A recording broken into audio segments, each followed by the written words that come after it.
Welcome to the Horror Hangout, a podcast where film fans watch the best and worst horror movies of all time and talk about them. My name is Ben Errington, and I'm joined by regular co-host Mr. Andy Conduit Turner. Hello, Ben, and indeed, hello, everybody. Back again in the UK. Back again in the UK. Welcome back. But today we're joined by a very, very special guest. Rupa Shikotra is a teen slasher enthusiast, self-confessed Scream superfan, and former Bollywood journalist. Welcome to the show, Rupa. Oh, thank you for having me. I'm a huge fan. Also, I'm a fan of Horror Hangout. So can you add that? Can we go back and add that in? We can reverse and say self-confessed Scream superfan and Horror Hangout fangirl. Can we add that? Yeah, that'll do. I like it. Does that sum it up nicely? Teen slasher. Totally. Teen slasher, I say. Yeah. that is a very unique, the birth of language. It turns out when someone loves both the Horror Hangout podcast and teenage slasher movies, you can just call them a slasher. That'll narrow it down. We've coined it. It's been coined here. That's it. It has been coined. So we've wanted to get you on the show for a while. We wanted to get you on the show back in Scream 5 days, the heady days of Scream 5, only a year ago, which is kind of crazy. It feels like it should have been longer ago, right? Yeah, it does. Yeah, it definitely feels like not complaining. The more the merrier. Yeah, the more the merrier. Does that mean we'll have a Scream 7 this time next year? Yep. Yeah, that sounds. Where do they put the number in the title for that one? Oh God. Yeah. I reckon you can just put a 7 in place of the R. Yeah. Yeah. I don't know. Where will they go next though? Because obviously this one's New York. Scream 6 New York. Scream 7. What are we saying? The moon? The Arctic. Bring it to London. Bring it to London and we'll make it for them. International Ghostface. Who would you do for the international? Who would you do for the British Ghostface voice? Oh yeah, all right, mate. British, wouldn't it? Yeah. What's your favourite scary film then, you slag? Well, Frank Butcher. Butcher, yeah. Rest in peace. Was he known? Oh, sorry. Okay, we'll find a way. I reckon you'd have to get Guy Ritchie to direct it, and you'd have to get Vinnie Jones in there, because he's been in horror films. Vinnie Jones, get him in there somehow. This could work. This could work. It could. Rupert, let's talk about you first. Let's make it all about you. Okay. If you could, please. That's what the listeners are here for, right? Yeah, definitely. They usually say if Andy and Ben could just shut up for a little bit, it makes the show that much better. So Scream, is Scream like that. Is Scream your favorite horror film franchise? Is it number one? I think so, because I think I'm always a little bit reluctant to say I'm a horror fan, because I don't think I am. I think I'm a slasher fan, which I think is its own genre. I studied it, so so in terms of my favorite, it is definitely the Scream franchise as a whole. Yeah. Because obviously you've seen all the films. You saw the TV show as well, didn't you? I think we discussed that before. Yeah, that wasn't for me. I don't think I didn't like it as much. No. Did you see it, Andy? Have we discussed this? I did. I can't tell you what happened at the end. I think it lost it for me when they're on like a crazy island. But the first series, it is a bit MTV, but it's all right. It's not too bad. Okay. I thought for a point watching the Scream series, it had become so meta. I had to have a little sit down and think, am I the killer? Because now it could have been. Yeah. It is very, it has got a lot of made for TV feel about it, but I didn't dislike it, Okay. I think I was sick when it was on, so I'd literally just lay in bed and binge the entire thing. So it was like I just watched a massive movie. Oh, right. I think I owe it. I owe it to my Scream fangirl in me to probably watch it again, because I watched it when it first came out. Because I did watch, before watching 6, I did binge 1 to 5 because it's on Paramount at the moment. And I've always hated 3, and I didn't hate it as much this time around. Rupert, like spoilers for the upcoming like Scream franchise ranking bonus we're doing. I think my position has changed on Scream 3. Oh, I did. I also went in and did some rejigging and what I thought my order was after watching Scream 6. Yeah. For years, I think I probably only saw it a couple of times when it first was out, and I was like, "Oh, Scream 3, worst one." I ain't so sure. I ain't so sure on now. I think, again, not trying to spoil that ranking episode, but going back to Scream 4, I was a bit like, eh. And even like watching Scream 5 for the second time, I was again, meh. So, Rupa, do you Lots of soul searching to do. Always. And this podcast helps me soul search every week. Rupa, do you remember when you first saw Scream? Do you remember, like, did you go to cinema to see it? Was it like a home? I'm trying to remember. Movie? So I saw it. I don't know, Ben, if you remember, but when I told you, but I saw Scream 2 first, and then I saw Scream, and then I saw 3, 4, 5, 6. So I believe I watched 2 in the cinema, but I can't quite remember. Yeah. 3 cinema, 4, and then the rest, apart from 6, on I guess VHS would have been Scream 1. So, and I think that makes a difference, right? As well, the whole cinema experience. And I've only really done it from memory. I think 2, 3, and 6, and not the others. So I'm pretty sure Scream 5 was the first Scream film I saw at the cinema. So 1 and 2. It's because you're so young, Ben, right? Yeah, it's because I'm so angel-faced and clearly very young. Just last week, I should be watching these films. You had to sneak in to see 5. You had to go up to the counter talking like fakely about, "Oh, I tell you what, work's ever so hard recently. I'm ever so stressed about my mortgage. Please, sir, 1 ticket for Scream, please." An adult ticket, of course. An adult is what I am. Sorry, I'm stumbling around a bit. I had a couple of pints of John Smith's before I came over. That's right. I can legally drink. Yeah. I didn't have them as a big binge. I had them because just a little to take the edge off after a hard day down the pit. Down the pit. It wasn't that at all. He was old enough to go to this one. Yeah. Please, sir. So Scream, the first Scream I had on That'll VHS. be the voice for. That's the voice for Ghostface. Well, please, sir, could I kill you some more? Can I stab you again? The stabbing is off the charts, isn't it? When you compare it, when you watch them, Andy, because you said you watched them up to 6 recently as well. Just blasted them this week. Nice. It's just mental, isn't it? How violent it's become. Like compared to 1, it's like, oh, surely they're not dead. And then you've got like in 6 or even 5 where there's like these multiple, like Jenna Ortega, I forget her character's name, but in 5, how did she even survive that? She gets a like knife through the hand. Yeah. It's just like mind-boggling. It's like, okay, so it's like someone gets stabbed 35 times and then goes, I'm not dead, I'll be all right, I'll walk this off. Yeah. Well, that's Chad, right?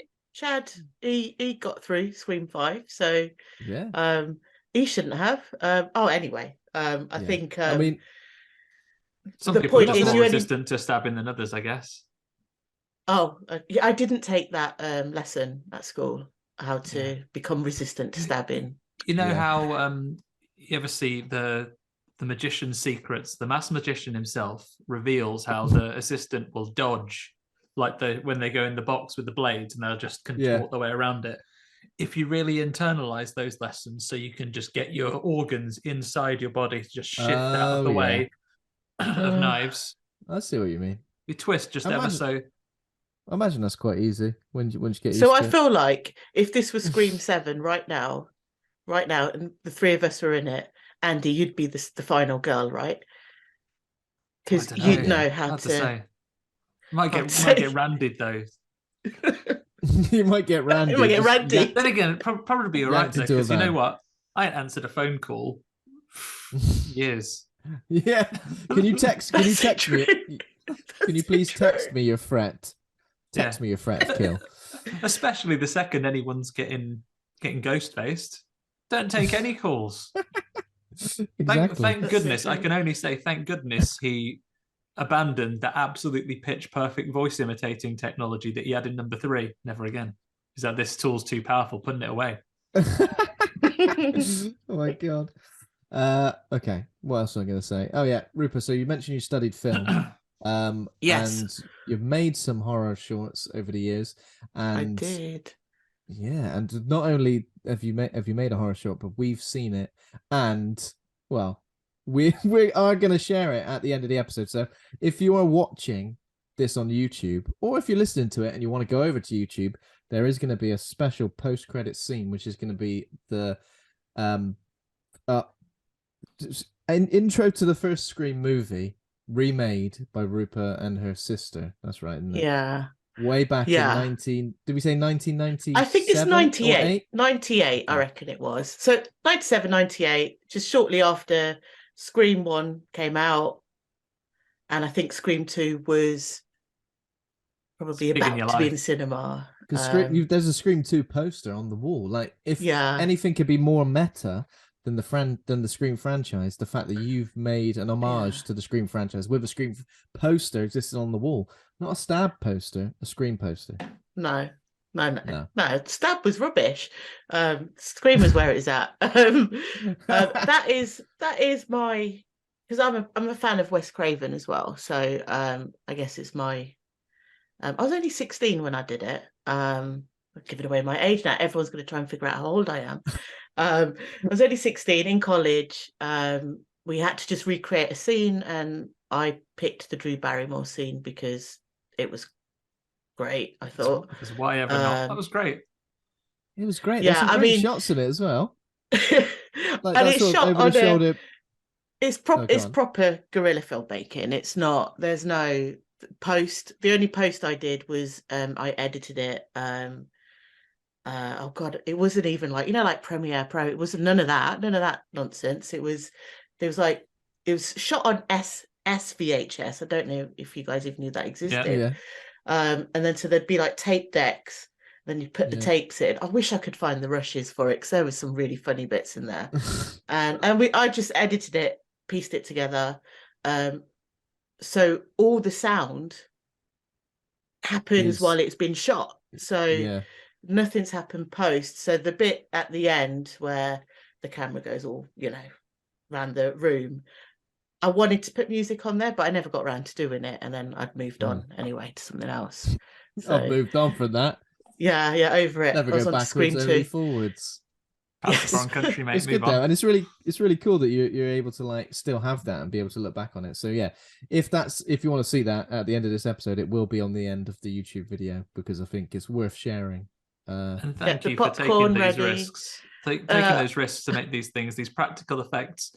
I know as a 16-year-old, there's spoilers slightly for the movie here, but there's some plant pot soil that goes on the floor. You could get yourself pretty seriously done if someone had walked that into the carpet. So you've been not just there. That. Definitely, I agree with that. Not just that. There's a knife stored in the fruit bowl. What if you're innocently reaching in to get a nectarine, and you end up slicing your hand open? I think that's what the character was meant to do, actually.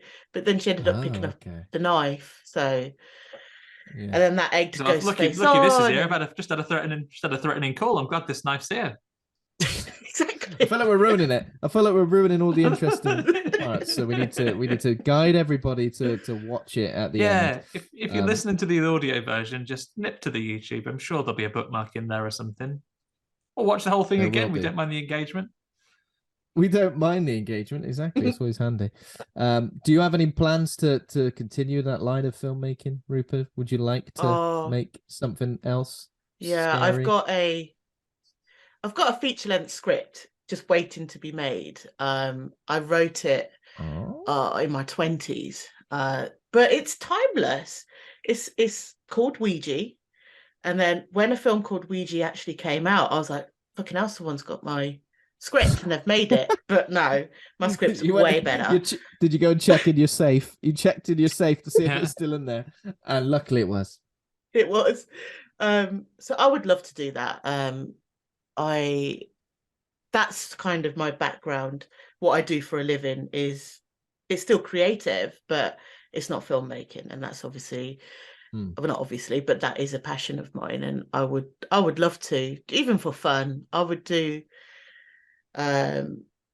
the Sarah Michelle Gellar scene from Scream 2 is one of my all-time favourites. So we definitely would do that. Yeah. We did speak about that the other day, didn't we? We said which scene would you recreate, and then I said about the cinema scene. But then yeah, I like that scene, and that is one of the best scenes as well. But you need too many people, whereas with the Sarah Michelle Gellar, it's just her.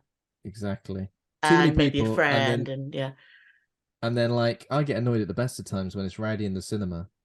Like, that scene in particular. Oh, my goodness. That's beyond rowdy. Tell you what, Ben, there aren't enough fucking shushes in the whole world for that cinema. And I honestly get mixed mate, up. I've seen Gremlins many times. They are better behaved in a cinema. Actual monsters that embody chaos would be more pleasant to be in a cinema with. Where are they getting all this popcorn from as well? Because popcorn's flying up and down. Popcorn's an expensive thing these days. That's the halcyon days in the 90s, Ben. Don't worry. Buy a house for 20 quid. Good. 1997, shot popcorn around that's going out of fashion. The cinema the screen was actually on a stage, which was perfect then for Jada Pinkett to make her way up the stage and do the dramatic death scene. That is a great scene. And a great death, a really effective one, because it's just that moment of everybody slowly quieting down when they realise, hang on a minute, is she... In real life, though, you'd never, ever think for a second that she was actually dying. You'd just be like, turn it, get off the screen. Seat. Yeah. We're all right, Jada, we're all having a laugh. Yeah. No one's standing in front of the screen, though. You're spoiling it for everyone, if you could. Do you remember who plays Drew Barrymore, or the Drew Barrymore role in that opening sequence in Stab? Heather Graham.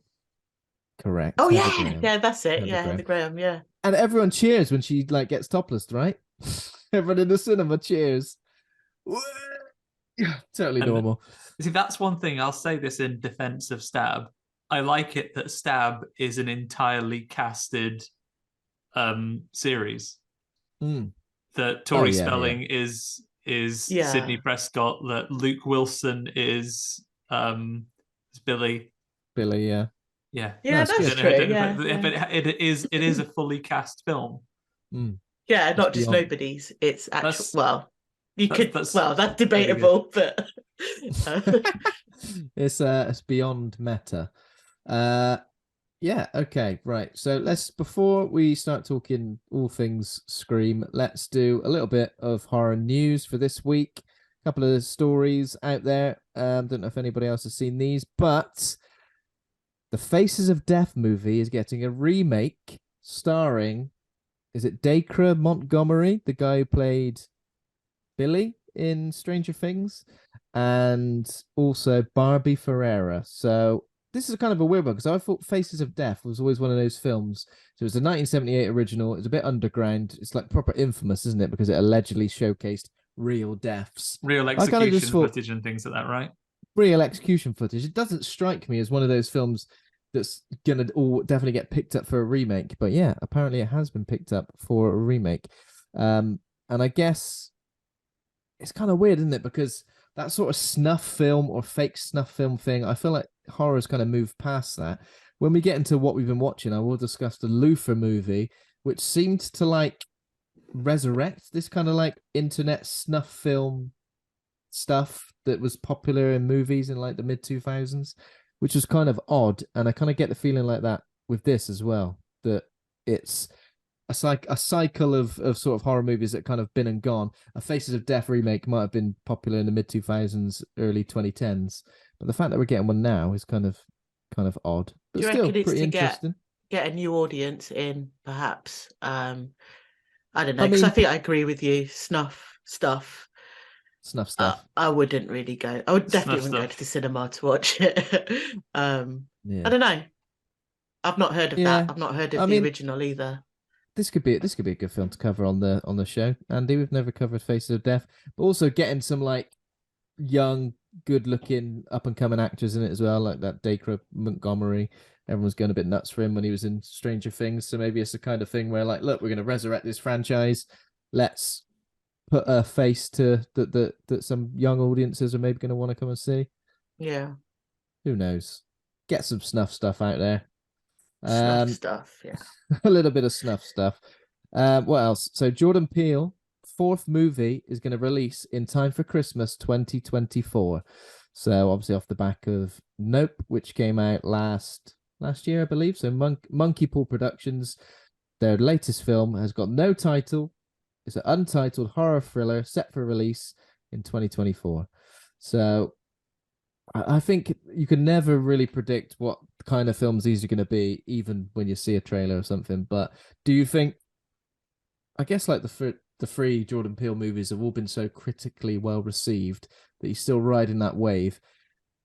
Do we see this continuing along this line of him making original properties, or do we think it's going to get to a point where suddenly Jordan Peele starts directing, Faces of Death, or starts directing a reboot or a sequel or something like that? Do you see that happening? He strikes me as someone that's going to continue to do their own thing. I think if you look at Jordan Peele projects, I think the thing that has probably arguably had the lowest impact has been the only bit of real franchise work he's done, right? With the with the Twilight Zone resurrection.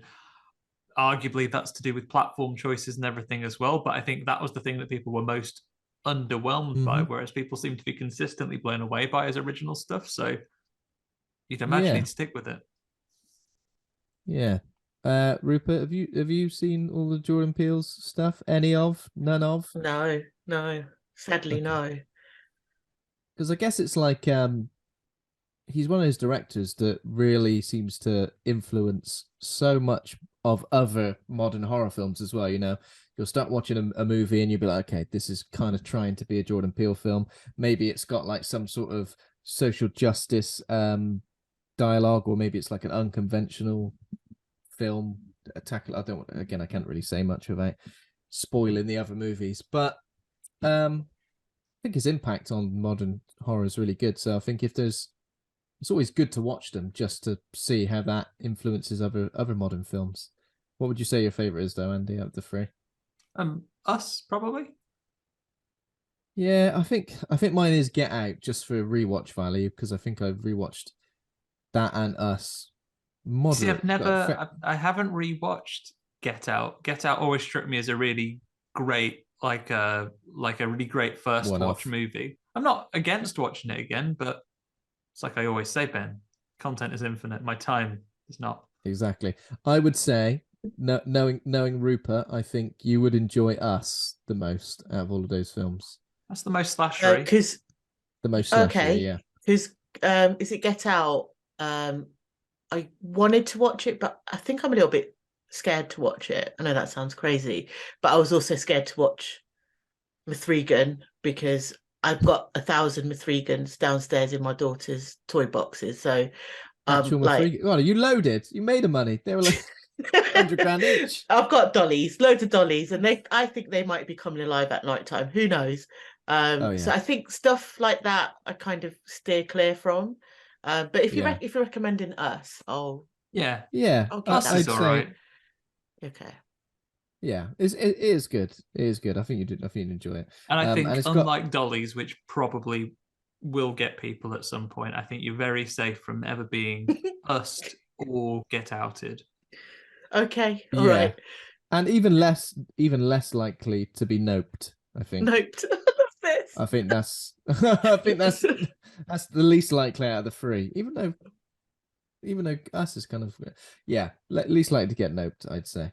Okay. And the last bit of horror news is kind of off the back of another piece of bonus content that we're going to be doing. So me and Andy are going to be doing a sort of bonus episode rundown of The Last of Us Series 1, which I know Andy has now finished.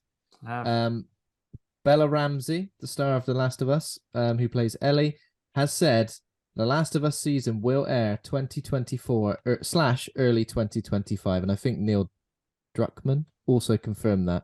But I hope she's checked. Otherwise, Bella Ramsey just going rogue. I know there's a whole production crew working on this, but making the call it. This will be out 2025. 2025 now. We better get started then. Jesus. She's just doing that so she doesn't get booked up, because I feel like her and Pedro Pascal are just going to be in everything now, aren't they? They're going to be snapped up to be in absolutely everything. So without spoiling that bonus episode, are we both kind of agreeing that it was pretty awesome, Andy? Yeah, it was good. Had some discussions with some people who were like, game is better, but I ain't played it, so can't comment. It's just like a very, very different experience, isn't it? Rupa, have you seen The Last of Us? Do you have any plans to watch The Last of Us? I saw the first episode. I really loved it. I knew that Anna Torf was going to be in it, and then later on found out she gets. Can I say this? Oh yeah, I'm hoping. She's not in it as long. Tess? Does she play Tess? Yeah. So she's not in it throughout, let's say. Yeah. And I'm a bit of a fan of her work. So it kind of put me off a little bit, but I've only heard good things about it. So maybe I should put my, in a way, right? So I'm a fan of Neve Campbell, but I still watch Scream 6. So I'm going to use that same logic, same approach, and maybe give it a go. You could watch Wild Things and just imagine she's gone on holiday. Wild Things, love it. I think that's what she was doing. She was making Wild Things 3, or is there a 3? There might already be a 3. Didn't know there was more than one. I think there's got to be a 2. It's got to be. Are you checking, aren't you, Ben? Yeah. I think there's a 2, but luckily I've already googled it recently. Just watched it. Yeah. I remember seeing that, like, I don't know, late on Channel 4 one night and being like, "Oh, what the hell?" Don't know where to look. Don't know where to look. Mom, don't come in. I don't know. It's a crime thriller, Mom. It's a crime thriller. Yeah. Come on. Wild Things was followed by 3 direct-to-DVD sequels: Wild Things 2, Wild Things Diamonds in the Rough, and Wild Things Foursome. And they straight up just called it Foursome. They've gone, right, listen, it's just a foursome, all right? It's just a 4-way. There's no action. I'll tell you what. Next franchise to binge, Ben. Oh, definitely. And do you know what the tagline is as well for Wild Things Foursome? Go on. Enjoy the ride. Which you will. It looks pretty good, though. Take a left turn. It's about a bus driver. It looks really good. Are you serious? It's got like a speedboat on the front cover. Oh, sold. Sold. You would wish people to enjoy the ride if you had just got a speedboat. That's what they're for. Yeah. A practical, not a practical vehicle at all. It's for enjoying. Be careful though. Obey the rules of the water. Don't get the Coast Guard on you. Don't go going too fast in the harbour area. Come on, it's for everyone's safety. Exactly. Come on, people kayaking around here. I mean, that is pretty much it I've got for horror news. The only other thing is that Resident Evil 4 is out on Friday, and this is kind of exciting because we've got Ash Millman joining us for next week's episode, and Ash Millman is one of the presenters on PlayStation Access. So I've kind of been watching her all week, getting hands-on with the game. So I'm pretty sure by the time next week's episode rolls around, obviously the game will be out. But we'll be able to get some I think we'll get some insider information, Andy, about the game, which I think is pretty exciting, right? Yeah, we'll see what we can learn about it. I'm looking forward to Resident Evil 4. Looking forward to having time to play it in about September. But yeah. But I've ordered it for a release date arrival, so is this the game? Exciting. It's not a film, is it? This is the game. The game, yeah. So it's a remake of the older game. So like the 2005 game. Yeah. Oh, don't say that. That was the biggest horror of all. When I looked and downloaded the demo the other day, it was like, I'll download fairly recent game which has been remade, Resident Evil 5, and then it looked bang right in the middle there, facing you with your own mortality, looking at a remake of the 2005. Oh God! just crumble away to dust. Oh hey, because I've still got like my Facebook memories switched on, so like I'm just like I do now. Even back then, I would like go, "Oh, I've just bought Resident Evil 5. Can't wait to crack into it." And you look in, it's like, how many years ago? Just gonna delete the old app. I still have the Facebook memories, but what I use that to is after it reminds me of something every so often. Just purge from the records if you've ever said anything embarrassing, like if you've ever done like a song lyric status or got really smashed last night. Cool. Looking forward to being a really cool dude. Got really smashed last night. Just purge those from your records. Feel like you're getting your life improved ever so slightly time after time. Oh yeah. Did you guys like the TV series then of Resident Evil? Or we should bring that up actually, because rest in peace to one of its stars this week. Lance Reddick passed away. Yeah. So I mean, not just a Resident Evil favourite, like very, very famous in TV shows like The Wire, very well respected for all of his work. Yeah, John Wick as well. Voice artist in various games such as Horizon. I think he's in. Is it? What's he's the he's anime? In Destiny as well. That's right. Yeah, that's right. So yeah, only 60 years old. So this was as far as I'm aware, based on the TV show Resident Evil. I only made it 3 episodes in before, unfortunately, I gave up. But Andy watched it. In honor of Lance Reddick himself, Ben, I think you should go and critically read it, because genuinely, I know people find it hit and miss. I think he's the best thing in it. Yeah, tonally it's a big shift, but I really like what he did with the character, especially in the who is later he? series. Sorry, he's Albert Wesker, the traditional badman of the Resident Evil series.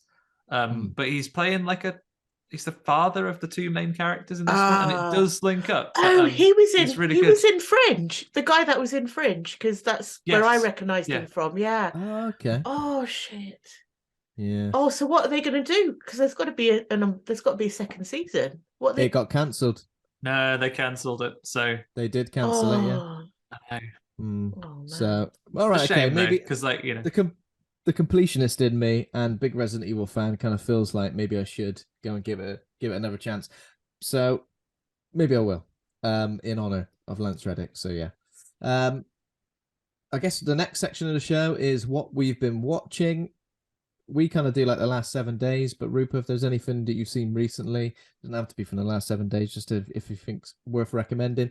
Doesn't always have to be horror. Can be horror or horror adjacent. Completely your call. Is there anything you've seen recently? God. Oh God. I can't. I don't know. I'm too busy. I work too hard. No, I can't. Are your employers listening? Employers are listening. I work too hard. I've never got a spare minute in my life. I haven't. Don't say you work too hard, because when I list off all the things I've watched, it just makes me feel like maybe I don't work too hard. You're gonna get fired. When did he have time to watch this then? He's watched all the Game of Thrones back to back this week. I'm gonna have to go through my recently watched stuff. If you want to do that, I'll cover a couple of things that I've watched. Most of them, Ben, going to be behind the old paywall for bonus episodes. So I've been blitzing all the screams for that. For the recap. Talk about that later. Finished The Last of Us, but didn't want to come along empty-handed. So there is one thing that I can share with you today. I watched. Let me just bring the watch. A film called Terror, a 1978 movie. Have you ever felt like an evil presence all around you? Tell you what, Ben, if you ever have felt that, the descendants of a witch-hunting family and their close friends are stalked and killed by a mysterious entity. It's mad. It's not quite so ridiculous, but it has some acting almost on a par with recent film we covered, Bloody New Year. Okay. Yeah, it's got some moments like that in it, where basically there's a mysterious force. It's possessing people. The family of this old witch hunter is cursed, and then people are getting blitzed. People are getting possessed. Big old swords coming after people. Yes, it's set in the UK. Yeah, I was going to say it's got a policeman on the front cover, and he looks like he's got a policeman's hat, a British. Looks like your local Bobby. Yeah, I was arrested by him. Oh, what? Yeah, well, it's all right because he's been possessed now, so he got what's coming to him. Also, the cover, like, very interesting lady on the cover, very interesting hair, very Leo Sayers or Brian May actually, if it's 1978, I'd say. Yeah, but I had fun with that. But obviously now we finished all of the Scream movies. That'll be back to that watch list. Back to the big bad watch list. I've only really seen a couple of things this week. As I said, I finished The Last of Us. I've been playing some Resident Evil to kind of get me warmed up and ready for Resident Evil 4. get the old trigger finger warmed up. But I've seen a couple of things, including, so as I mentioned, I watched the Luther movie called The Fallen Sun, which is on Netflix now. Now, I loved the series, but only like maybe the first 2 series of it, because it felt like a very grounded kind of like cop show, and Idris Elba's like amazing in it. He's got a lovely coat on in it as well. But I felt like it got a bit too Hollywood in later series, to the point where I was just like, oh, don't know if I'm on board with this. You know, like people getting double crossed, serial killers with like insane MOs, really ridiculous plots and twists and double cross, all that stuff. And it feels like this film suffers from it more than ever. Now, Andy Serkis is in it as like the bad guy with the most luxurious hair that I've ever seen on him. It can't all be his because it's the volume is insane. But he kind of plays this killer dude, and there's like a bit of snuff stuff going on. But I never really understand why he's doing it. And I don't even really know how Idris Elba's character of Luther gets wrapped up in it. There's a fairly interesting like action set piece in the middle of Piccadilly Circus, which is pretty cool to see unravel. But apart from that, storyline wise, it's just a bit convoluted. So I think it's worth a watch, but like it was just a bit lukewarm. It's not your favorite Luther. Oh no, I think there's the first 2 series that like it feels ever so London. Yeah, in the first series where most of his lines are "No, Zoe, no, Zoe, no," and Zoe, no, watch her, or phoning people up and going, "Alice." Yeah, it's always bloody Alice. Thing. It's always bloody Alice. I think go and watch this. I might watch some of the series again. So I saw that, and I've been watching Cursed Films on Shudder, which is, I don't know if I mentioned this already, but it's just about various movies that have had some sort of weird curse attached to it. Mostly horror films, but there have been a couple on there, and it's pretty interesting because obviously it covers all the standard things like The Omen, The Exorcist, Poltergeist, but it also your classic cursed movies. Or your classic cursed movies, but it also covers the Twilight Zone movie, which there was a terrible death happening during the shooting of that, but also The Crow. And off the back of watching The Crow, watching cursed movies, I went and watched The Crow for the first time in like nearly 20 years. I reckon I've seen it in that long. You know what? It's great. It's like it's got so many character actors in it where you're like, oh my god, so it's got Ernie Hudson, it's got Michael Wincott, it's got Tony Todd, amazing like supporting cast, and Brandon Lee is great, and obviously it's tinged in like real life tragedy with what happened to him during the filming of it. But this looks great as like a 1994 movie. It's kind of like it's a bit Blade, it's a bit Batman, it's a bit Evanescence music video. It's like 90s... in an era where Evanescence weren't available to put the soundtrack together. 100%, and the soundtrack's amazing as well. It's got like loads of grunge and like early 90s metal and stuff. It's good, and I think it works on a lot of different levels. It's like an action film, it's like a love story, and it's like this gothic melodrama. So I think if you haven't seen The Crow in a while, again, another one of those films where you watch it and you go, this has influenced so much. And from watching the Cursed Films episode, it was like it's influenced like The Matrix, and obviously as I mentioned like Blade, and even things like later Batman movies as well. I know it came after Batman 89, but still, it's some of the parallels between like shots of The Crow and The Dark Knight are insane. Like there's a shot where he like walks into a room where all these like, I guess they're like mob guys or gangster guys are having a meeting. It's almost created scene shot for shot in the Dark Knight, and obviously the makeup obviously kind of looks a bit Jokerish as well, doesn't it? It's interesting. Wow. Are you ready to Definitely answer the most important question of all, though, Ben? Have you I'll finally give it a go. decided, is the Crow a ghost or a zombie? Now, you said this earlier, and I'm kind of thinking if he was a zombie, he'd be more like decomposed and undead, right? Because he's been in the earth for a year when he gets up and goes, I'm gonna go do some vengeance. So That's not the best for your skin. No, not at all. I reckon some sort of ghost, because he doesn't like smash out the coffin either. He kind of just comes up out the ground. So I think He's some Will he be vampire-ish, or? I mean, I don't know. I've not seen it. I know all the backstory of The Crow, but I've never watched it.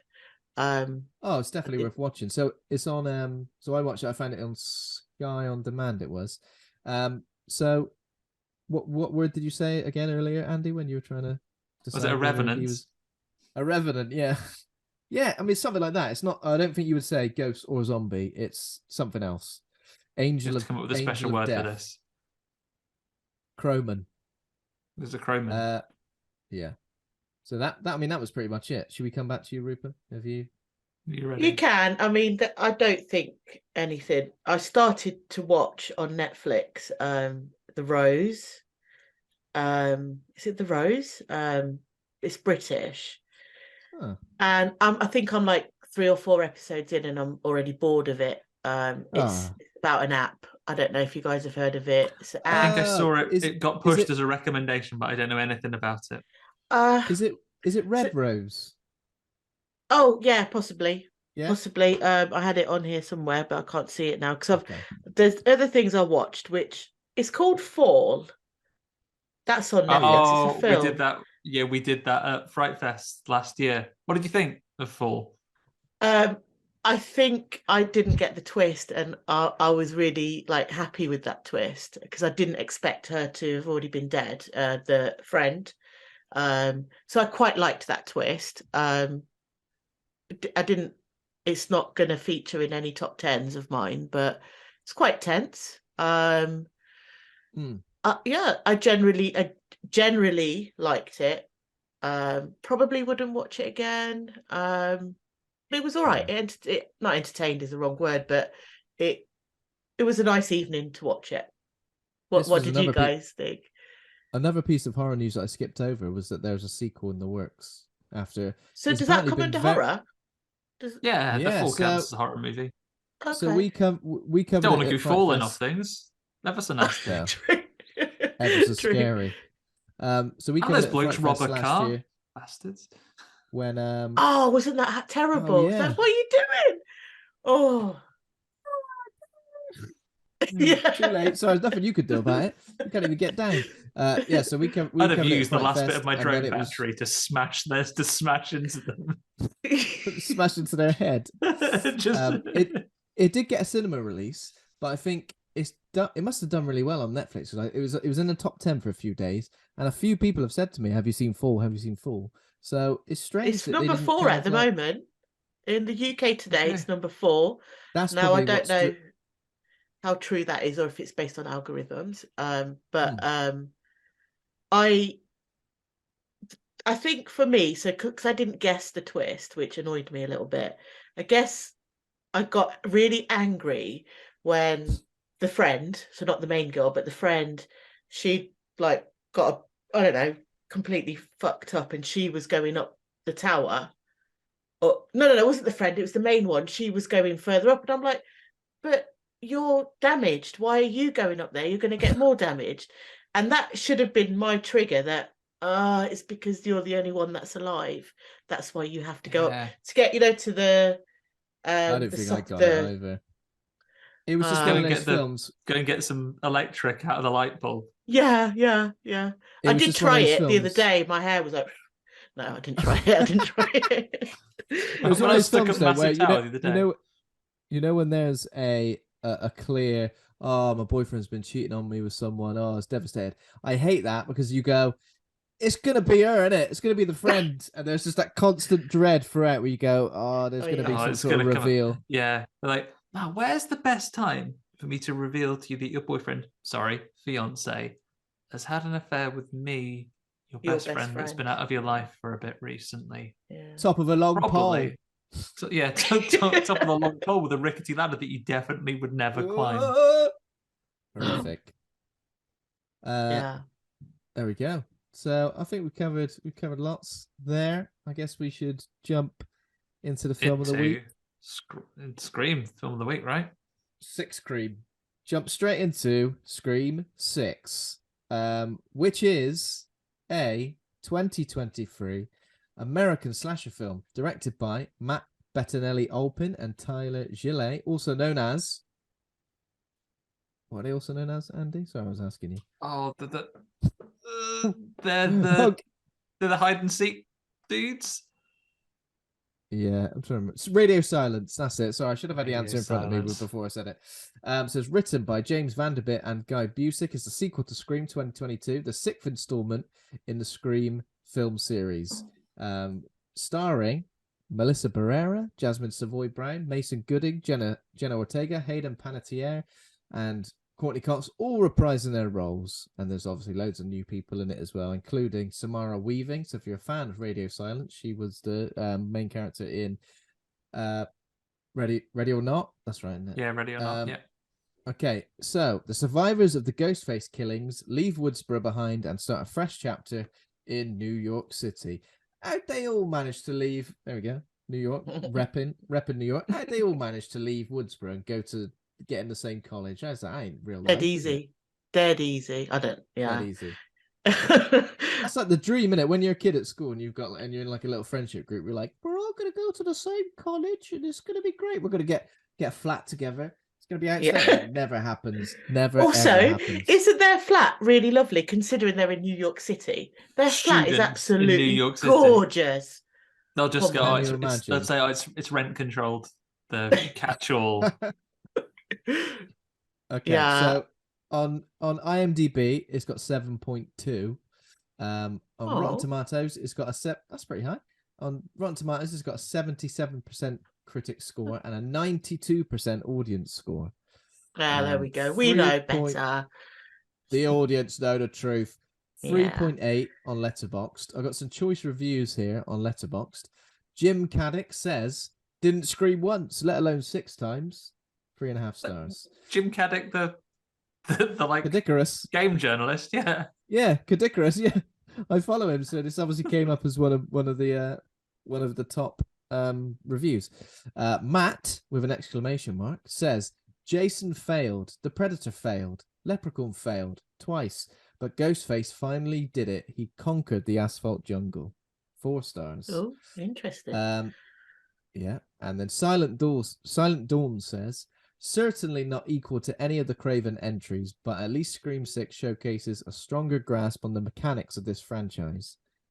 3.5 stars. So all pretty positive stuff coming out of this.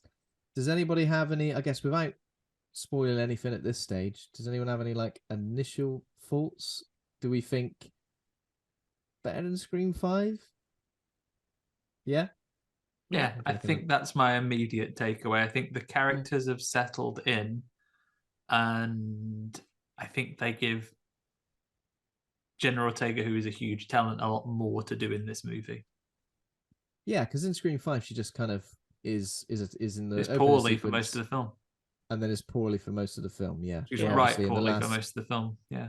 When in the last 12 months, right poorly. In the last 12 months, obviously, she's been in Wednesday, she's been in X, she's been in other stuff, I'm sure. She's been around, She's been around a block, and now she's like a major star, so they've gone whack her on the poster, equal billing to her sister, which is in some places almost, we'll come to it when we go into that, it balances out, and I think she takes a bigger role in the film, but early on in the film, with Sam taking a big thing, like, oh, the less interesting of the two. Are we going to sit? And then it balances out, and she's in it an awful lot. And actually, Sam's character comes along a little bit in the early scenes of the film. I just thought, oh, is this going to feel a little bit off balance? That you're kind of hoping to see more of what would be a secondary character. But they do all right. I think the balance is good, and I think the core 4, as they were referred to, I kind of like that, because these are all characters that in the first movie we like trying to like, okay, do I like any of these people? Who do I want to survive?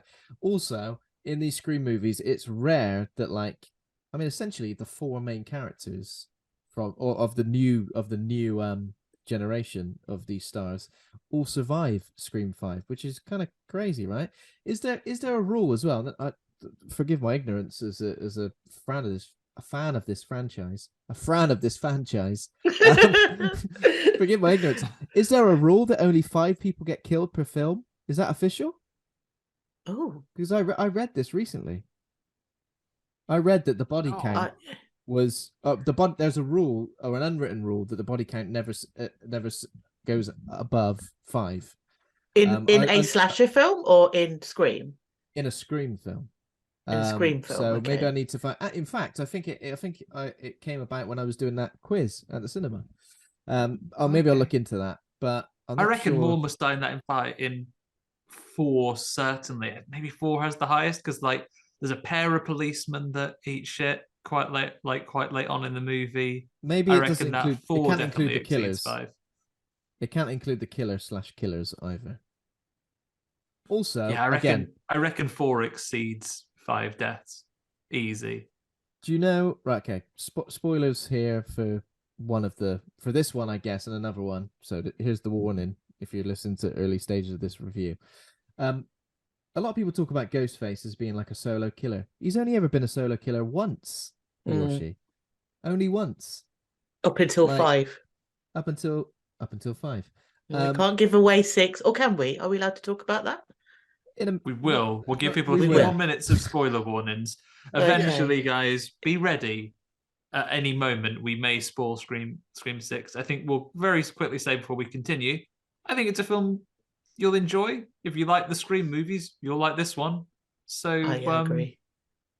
Yeah. So go see it. And if you don't care about spoilers, carry on. Or if you've seen it and now you're here to catch up because it can't be spoiled because you already have the knowledge in your mind, don't worry. Right, guys, we've warned enough. Say what you want. I feel like I feel like again, in fact, I'm not going to be going into vast detail. However, I think up until the reveals of the killers, I was fully invested. When the killers were revealed, I was a bit less invested. Also, I don't know how well as a film this translates as like we're in New York. Like, okay, I get it. There's a subway, there's the city streets of New York and various other things. But I don't know if I got that big feel. You know, like when you're watching Predator 2, you know you're in New York. Completely different film, I know. When you're watching Jason Goes to Manhattan, which number is that, Andy? 8. You're right there. You're in Times Square. There's so much stuff that like you're in New York. But this one, I don't know if it takes full advantage of that. I feel like it could have done something a bit. Yeah, it doesn't necessarily feel like it. Like if you've been to New York, obviously you walk around and just it just plays constantly while you're there. It's like being at a Disney World. Just there's the jingles always going. You can't move for massive apples. Every shop sells them. The Statue of Liberty is walking around in the street. Ghostbusters 2 style. You look up from any point in New York City, you can see the Statue of Liberty. You can. That's true. Yeah, that's a really good point, Ben. Actually, that could have been anywhere, and they made such a big deal about it being New York. Yeah, that's like, really could have been ice skating at the Rockefeller Center all year round.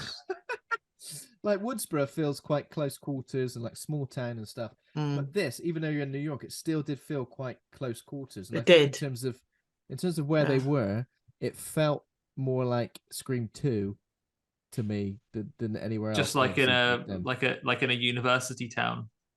Yeah, like in a university town. It didn't necessarily feel like New York. Do you know what I mean?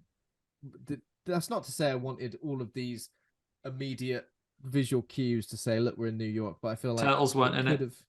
There were no turtles. There was no Kevin McAllister. Kevin McAllister setting traps in that abandoned house. Can't move for members of the Avengers about the place. Just constant New York stuff. Yeah, but I think that's the only thing I kind of picked up from it, and it's not just this film that suffers from that. I feel like sometimes I want to watch a film and I go, oh, of course, in New York. I love New York. Can't wait to see, whereabouts they go and what kind of things they take advantage of.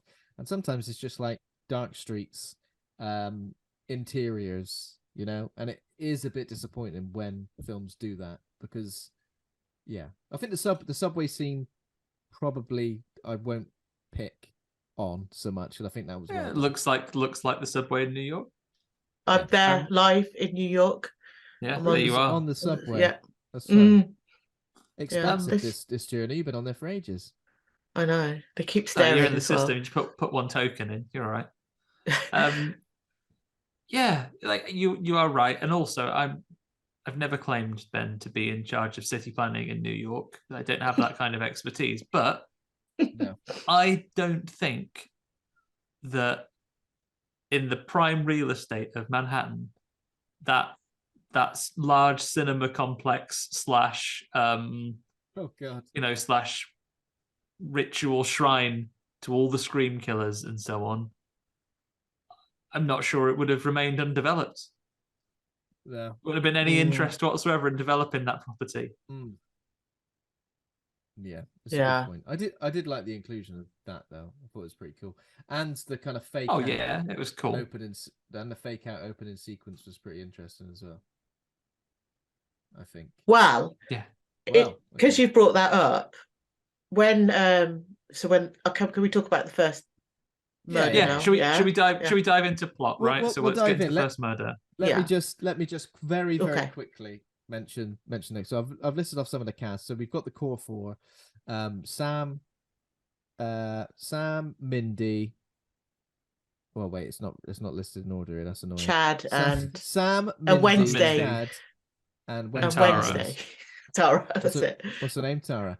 Tara. So they're the core four, and then in terms of like legacy characters, obviously Courteney Cox does return. There's no Neve Campbell, but she is mentioned as being.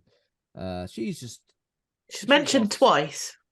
Counted twice. Yeah. Okay. Yeah. Have you spoken to her? Yeah, she said she's fine actually. Can I talk to her? No, you can't actually. She's shooting Wild Things 25. Yeah. She sends the best. In the woods. Neve Campbell, I didn't realise this until I did the rewatch this week. She mentions having a husband and kids. He's the policeman from Scream 3. Never picked up on that. Oh, really? Oh. Yeah. Did they not even mention it? They just go, here's my husband, and it just happens to be that person. We never see him, as far as I'm aware. I've got 20 minutes of Scream 5 left to watch, but like it never said, but it mentions, she's with, and it says him by first name and the kids. And then watching Scream 3, she meets him and she says, please call me. And he says, please call me by my first name. She says, I'll call you by the first name when there's not a murderer after us. And then I assume, unless she's coincidentally just met another man who she was watching a film with at the end of Scream 3, with the same name, she's got married to him and has kids. Oh, wow. Well, but so she's not in it at all. Right. No. With the way that Scream works and how meta it is, I did spend a lot of this film, spoil this for something that it isn't everybody, so thinking, is she going to come back and it's going to be a surprise and very meta? Like, we just don't know. Because that's very much in the Hollywood zeitgeist. I'm not. Definitely. I'm not the Wrath of Khan. Oh, no, I'm not Blofeld. Just lying about things that are. Yeah, and then they turn up and you go, you had us. Andrew Garfield, I'm not in Spider-Man. Stop asking. I'm not even in it. That was good there. So in terms of legacy characters, Courteney Cox as Gail Weathers in I gotta say a minor role, right? She's not too key to anything that happens. Hayden Panettiere returns as Kirby Reed from Scream 4. I think everyone assumed she was dead after Scream 4, because even though we never saw her die, I think she got stabbed and we just assumed she was. This was something that could have easily been a surprise, and I think it was rumored for a while, and then she started turning up in trailers and on posters. So yeah, exactly. I was interested to see what Samara Weaving's involvement was, and I think it was first of all interesting for her to just have her normal voice accent. Voice. But guys, do you think that Kirby was, because for me she was not a memorable character, so when I had to, which is why I had to rewatch everything, because I was like, Kirby, who the hell is that?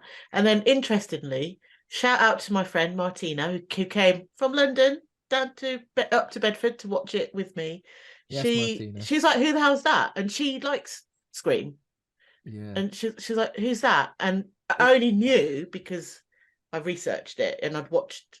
Does it feel like it's one of those characters that just because she was in a previous installment, not that she was necessarily that important, I say that some fans of the franchise probably do think that, but true legacy characters for me, people from the original / maybe the second, but yeah, if this is the thing, and there's the meta thing about it, and they do even like talk about it, don't they? Like, legacy characters start off as being like characters from the original, and as the franchise progresses, legacy characters can be anyone who's been in a previous installment of any of them. So it's almost like maybe as a franchise is trying to force the idea on us a bit that she's a legacy character, but yes, the fact is it's more to do with the profile of the people that are in them and who isn't definitely dead, right? So we have the ambiguity with whether Kirby's alive or not at the end. It was never expressed, her head wasn't on a spike at the end, so you can bring her back. Hayden Panettiere, still an active actor. People know who she is. She's got a good profile, so bring her back in into 2011, Scream 4, though, like she was huge in terms of her profile, and now maybe not as much, but still, I think people recognize. Cost them less than Neve Campbell would have, so yeah, that isn't fair to say, but it is a factor. Kirby's got a fairly interesting little subplot running through it that kind of unravels as well, and whether actually I don't even know, was that even true, or was that just a lie that was told? I think that was just a lie. Is it just a lie? Yeah, I believe just a lie. He was clearly such a very convincing liar, because even I believed him. You were like, of course, makes perfect sense. It bloody does. Because it had a shot just before that where she was like looking ominously, like. But there was also the scene where she goes off to take a phone call as well, and that's when he is like talking to one of his colleagues that is off camera. Can you do a background check on her? Knowingly, he was gonna lie about it anyway, but that's obviously to fool us, the audience. That's part of the game with, I think, Scream films, more so as the series has progressed, where it does kind of blindside you for the most part, but now an awful lot of the later Scream movies is playing the game of, you're trying to work out who the killer is, and we will give you clues, but effectively it's whatever's going to make narrative sense, and any innocent character can and will do a shot where they look guilty. They have a little glance around, whereas likewise lots of guilty characters, we'll use Scream 3 as another example. Roman, the murderer from Scream 3, does have a scene where he goes down into that basement and gets a bit scared looking at spooky props. If he's the murderer, he knows he's perfectly safe, and he does that when no one else is watching him. He looks in a coffin and is like, oh, so innocent people will do things that make them look guilty, and vice versa. And there are often moments in these films where the killer has got an accomplice, and they get killed by this accomplice. So when you see them killed, you go, okay, well, it's definitely not that person then, because they're dead. However, when a character gets killed off screen, I'm immediately like, hang on a minute. You're going to be a killer, aren't you? You've been killed off screen. If you've been killed off screen. So yeah, in terms of new characters as well. So Dermot Mulroney plays Wayne Bailey, who's a detective. And then there's a few new students at the are they at university, or are they just at college? Yeah, uni, yeah. Uni, yeah. It's the same thing in new the characters as well. Quinn, what's the other lad called? What is the other lad called? The curly-haired one. Yeah. So Quinn is the red. Quinn's the roommate. Is the daughter of the policeman. Oh, it's Ethan. Ethan, that's it. Yeah. And then there's another guy called Danny. Who's the next door neighbor boyfriend. And the reveal of the him cute boy. The reveal of him being the boyfriend, I was like, what the hell's going on? Oh, they know each other. Jesus. I was like, this doesn't happen in real life. I thought, she's just making a move, like her friends have been encouraging her to. Just making a move in the most forward way ever. And he's gone, sorry, I'm actually not interested. Yeah, actually, I'm a gay man, so that's actually, I am gay. Actually, I'm in a relationship. All right. Yeah, you've only seen me in my kitchen window, so you only have literally a very small window into my life. It's okay. It wasn't that at all. They were going out. They were going out, yeah, secretly. Secretly, yeah. So this takes place 1 year after the Woodsboro killings, orchestrated by. So we'll just do a quick reminder, because they're orchestrated by Richie Kirsch and Amber Freeman, who are essentially like film nerd / film buffs who are trying to. What would you say their motive is? You watched it. They were remaking the series in real life, because after there'd been lots more stab movies than there have been in inverted commas, real world events in Scream.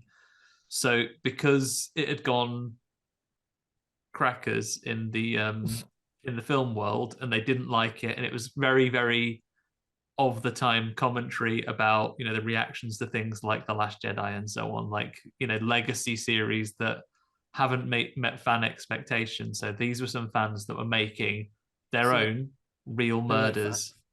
Like fans who met online as well, wasn't it? Yeah. Fans who met online, and then, you know, it's fairly easy to just integrate yourself into somebody's life if you're trying to kill them. Become their actual boyfriend. You know what I mean? Easy. Just become their Easily actual done. boyfriend. It's easy. People are easily manipulated like that. You know what I mean? They're definitely going to be into you. I can manipulate exactly. I can change my personality to fit exactly what you're looking for in a boyfriend, and just deal with all of that admin that comes out. I'm going to move to this town, get a new job. Oh yeah, change my idea. It's exhausting. I struggle to think how people keep basic surprises, let alone do things like have affairs and things like that. And this completely changing your life to get someone set up for to do a murder on them. Even harder work. I'm not sure anyone finds the energy. Very, no, very it's hard not. We're work. not cut out for that. I don't think. No, definitely not. Turn up and do a podcast every week. That's enough for me. Thanks. I know. That's enough effort. So it starts with, it's university professor Laura Crane, played by Samara Weaving, and the opening sequence is that she's at a bar waiting to meet a guy that she's met on like a dating app. And it's sort of just a classic awkward stuff in it, but obviously it's the opening to a Scream movie. We know it ain't gonna be innocent. He's like, I'm lost. I'm looking for the restaurant. What's it look like? What color is it from outside? And this feels like a fairly, you know, it's not all that eventful in terms of playing out of a normal scenario like this. But as soon as she gets starting to get guided down an alleyway, I'm just down the other end of the alleyway. Wave to me. You know things are gonna go south. But again, I guess that's what's the interesting thing about like a movie, like a slasher movie in the middle of a city like New York, is where really you say, how could this happen in such a busy city? But then I guess it is still kind of believable, isn't it? Because it happened. It happened. It's true story. It's happened. It's happened. But I found when she goes down the alley and then she meets with her fate, the usual thing that happens with Scream from memory now is that first murder happens and then you get that scream, you know, it kind of slashes across the screen and it says Scream, whatever number it is, and it didn't happen. Yeah. And I was like, oh, okay. Not only is she playing him? Is she gonna come and do something? She didn't. And then he obviously unmasks, and you think, unmasked. Blumenau Flash Thompson. And then I'm like, oh my God. Well, for me, it was, is this going to be like Columbo? Do we know all along? Is this the new thing that happens in New York? Okay. So I'd be ready to walk out then. I don't know, actually, because as much as I've got respect for Ghostface the killer, it'd be fucked if Columbo was after him. Not falls for a bloody second.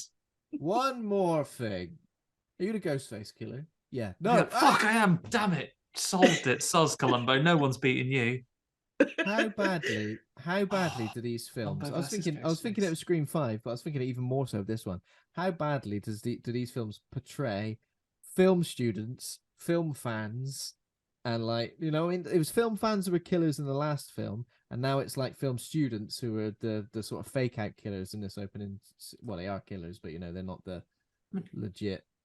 I mean, we all know we're really not. This is none of us are film. None of us here are film students, Ben. I know I didn't study film. But I imagine that when you do study film, surely you do more than. I mean, Scream 2 has like an entire scene of it where it portrays a film school class as basically doing what we're doing now, sitting about and having a chat about what films you like. I did a degree. I did my undergraduate in film, and I can say it's nothing like that. It's absolutely nothing like that. You actually have to learn about technical things and do hard work. Somewhat. I mean, it does. I think to an outside world, it looks like, oh, you're just watching films all day. Which, yes, we did, but we had to read them. We had to critique them. We had to say, well, you know, why was the color red used? Why was this used? Why was this said?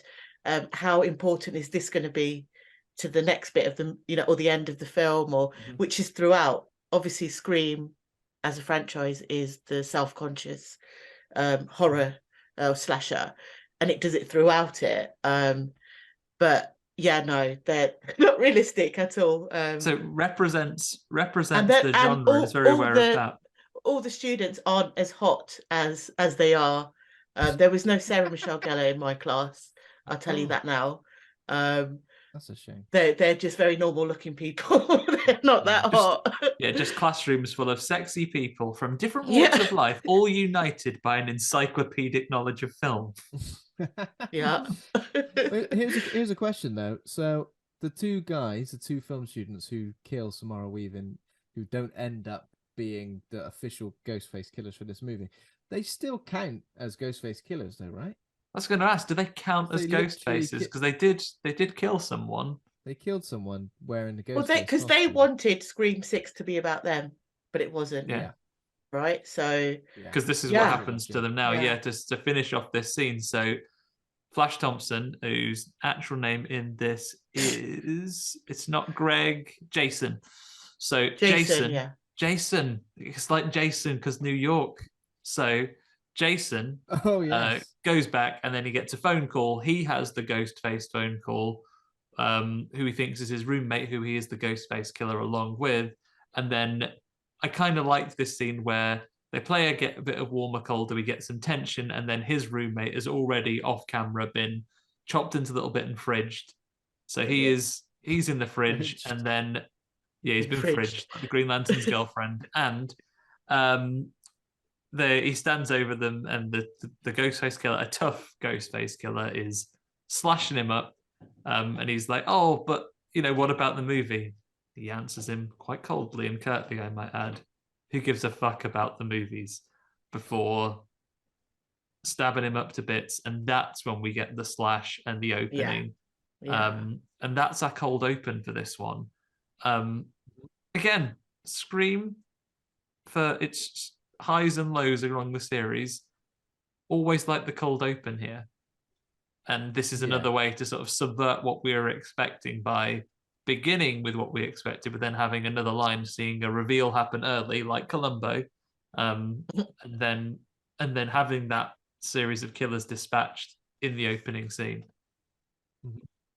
I thought it was effective, and again, like brutal in terms of like the amount of stabs.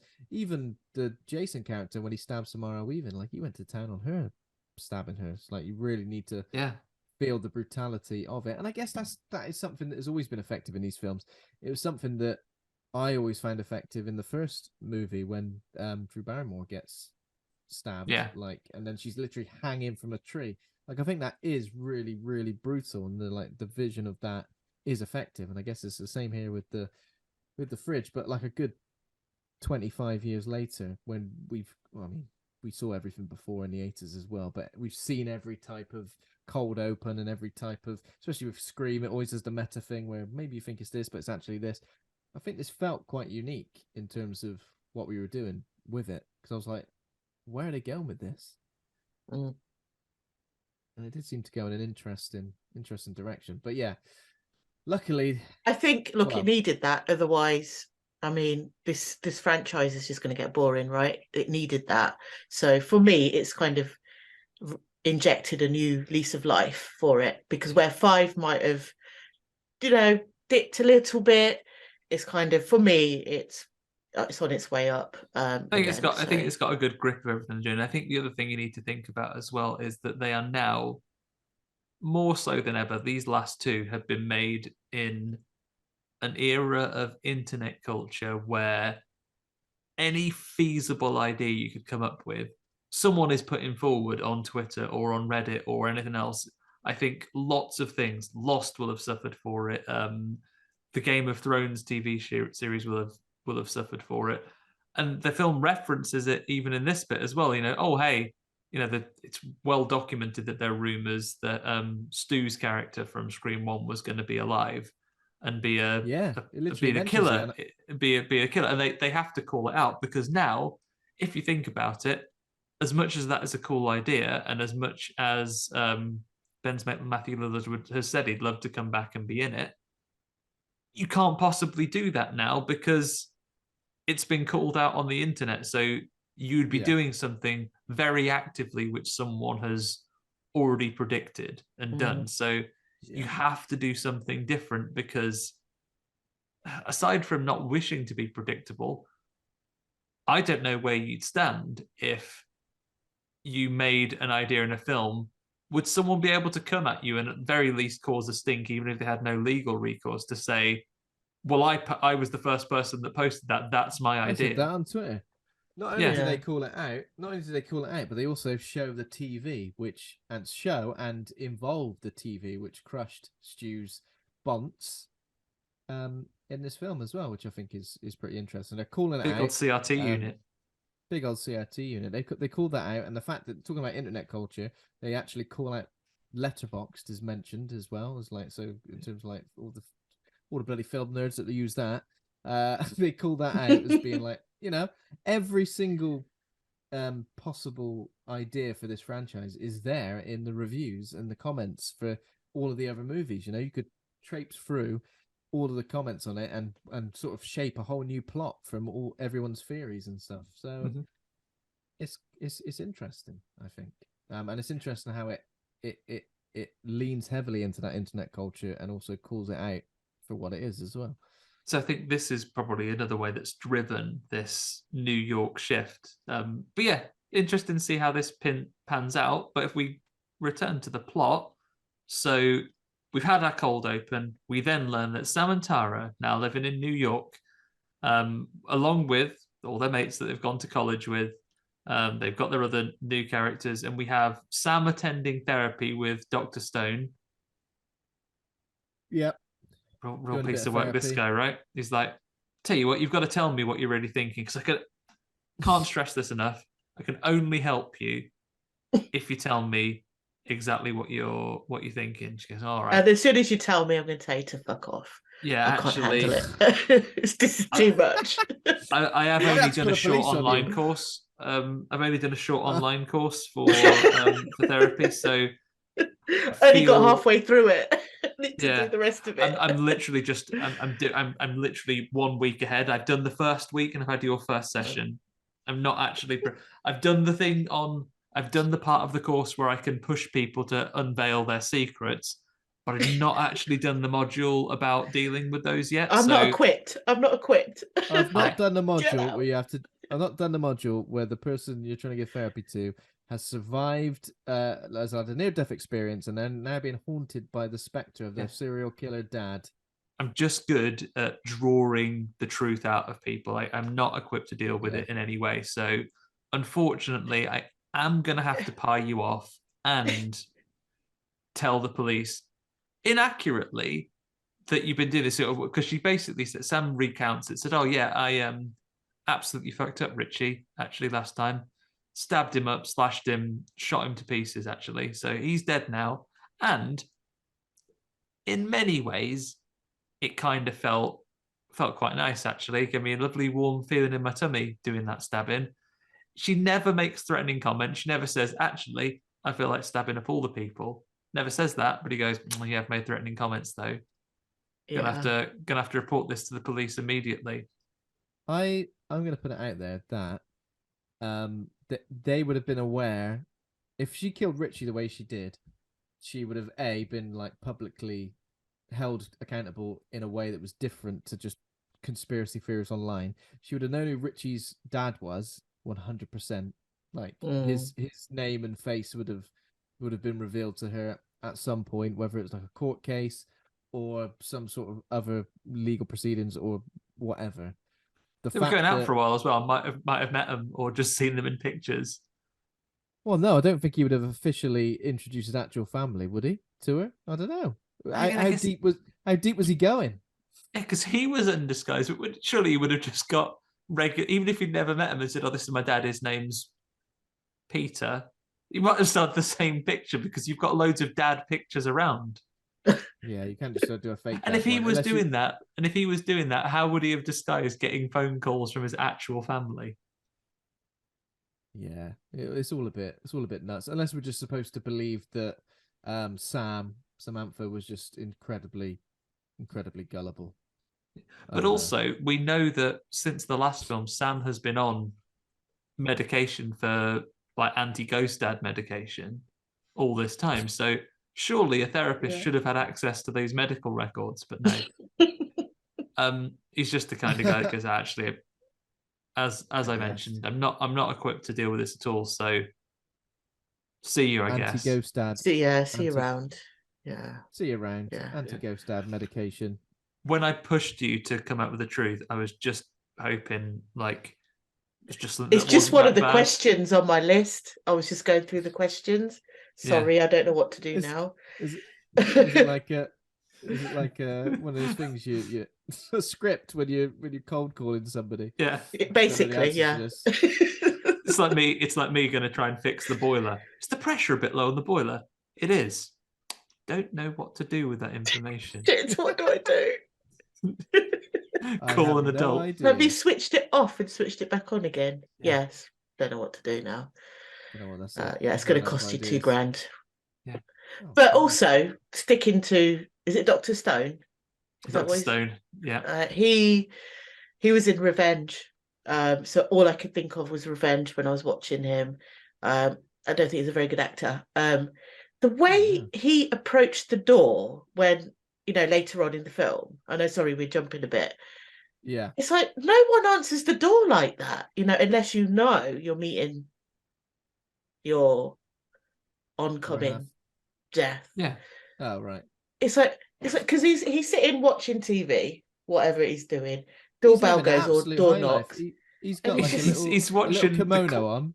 He's got his kimono on and he's watching Chekhov's screening of Invasion of the Body Snatchers with a man going, "You're next. You're next." He doesn't hear his warnings at all. Slips off right to the door. Better put my head against this glass. Right up close. Right up close. I do like finding out. So that's what you do, right? When you answer the door, you kind of just so they can see you. Totally. I do like because he's only a. Sorry, Ben, you go. I do like the idea of working out if there's multiple killers, which one did which murder. Like there's a breakdown, isn't there? Of like, there's a breakdown of the first film where they're like, which one was Stu, which one was Billy, and again with the second movie, even though I think most of them were not Billy Loomis's mum, but there were a few. But still, I find that really interesting. I would be interested to see a similar version of that breakdown for this film as well. Because I'm assuming, which one is supposed to be super strong? The dad?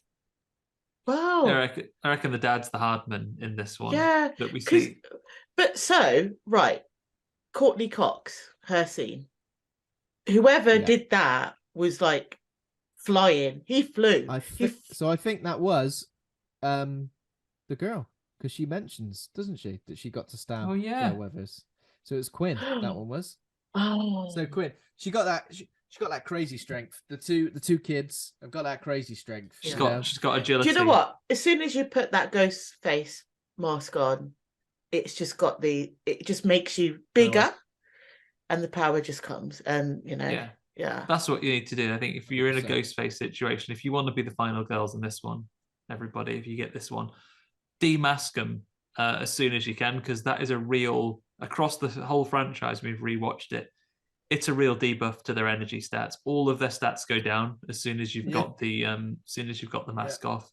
having that scream mask on is like a +5 to everything. 100%. So you need to get that off as fast as you can. But before we see all these killings, we've got, I think, one of my we meet some more of the characters. So we have a little fight where we are introduced to all of our other core 4 members. Tara is at like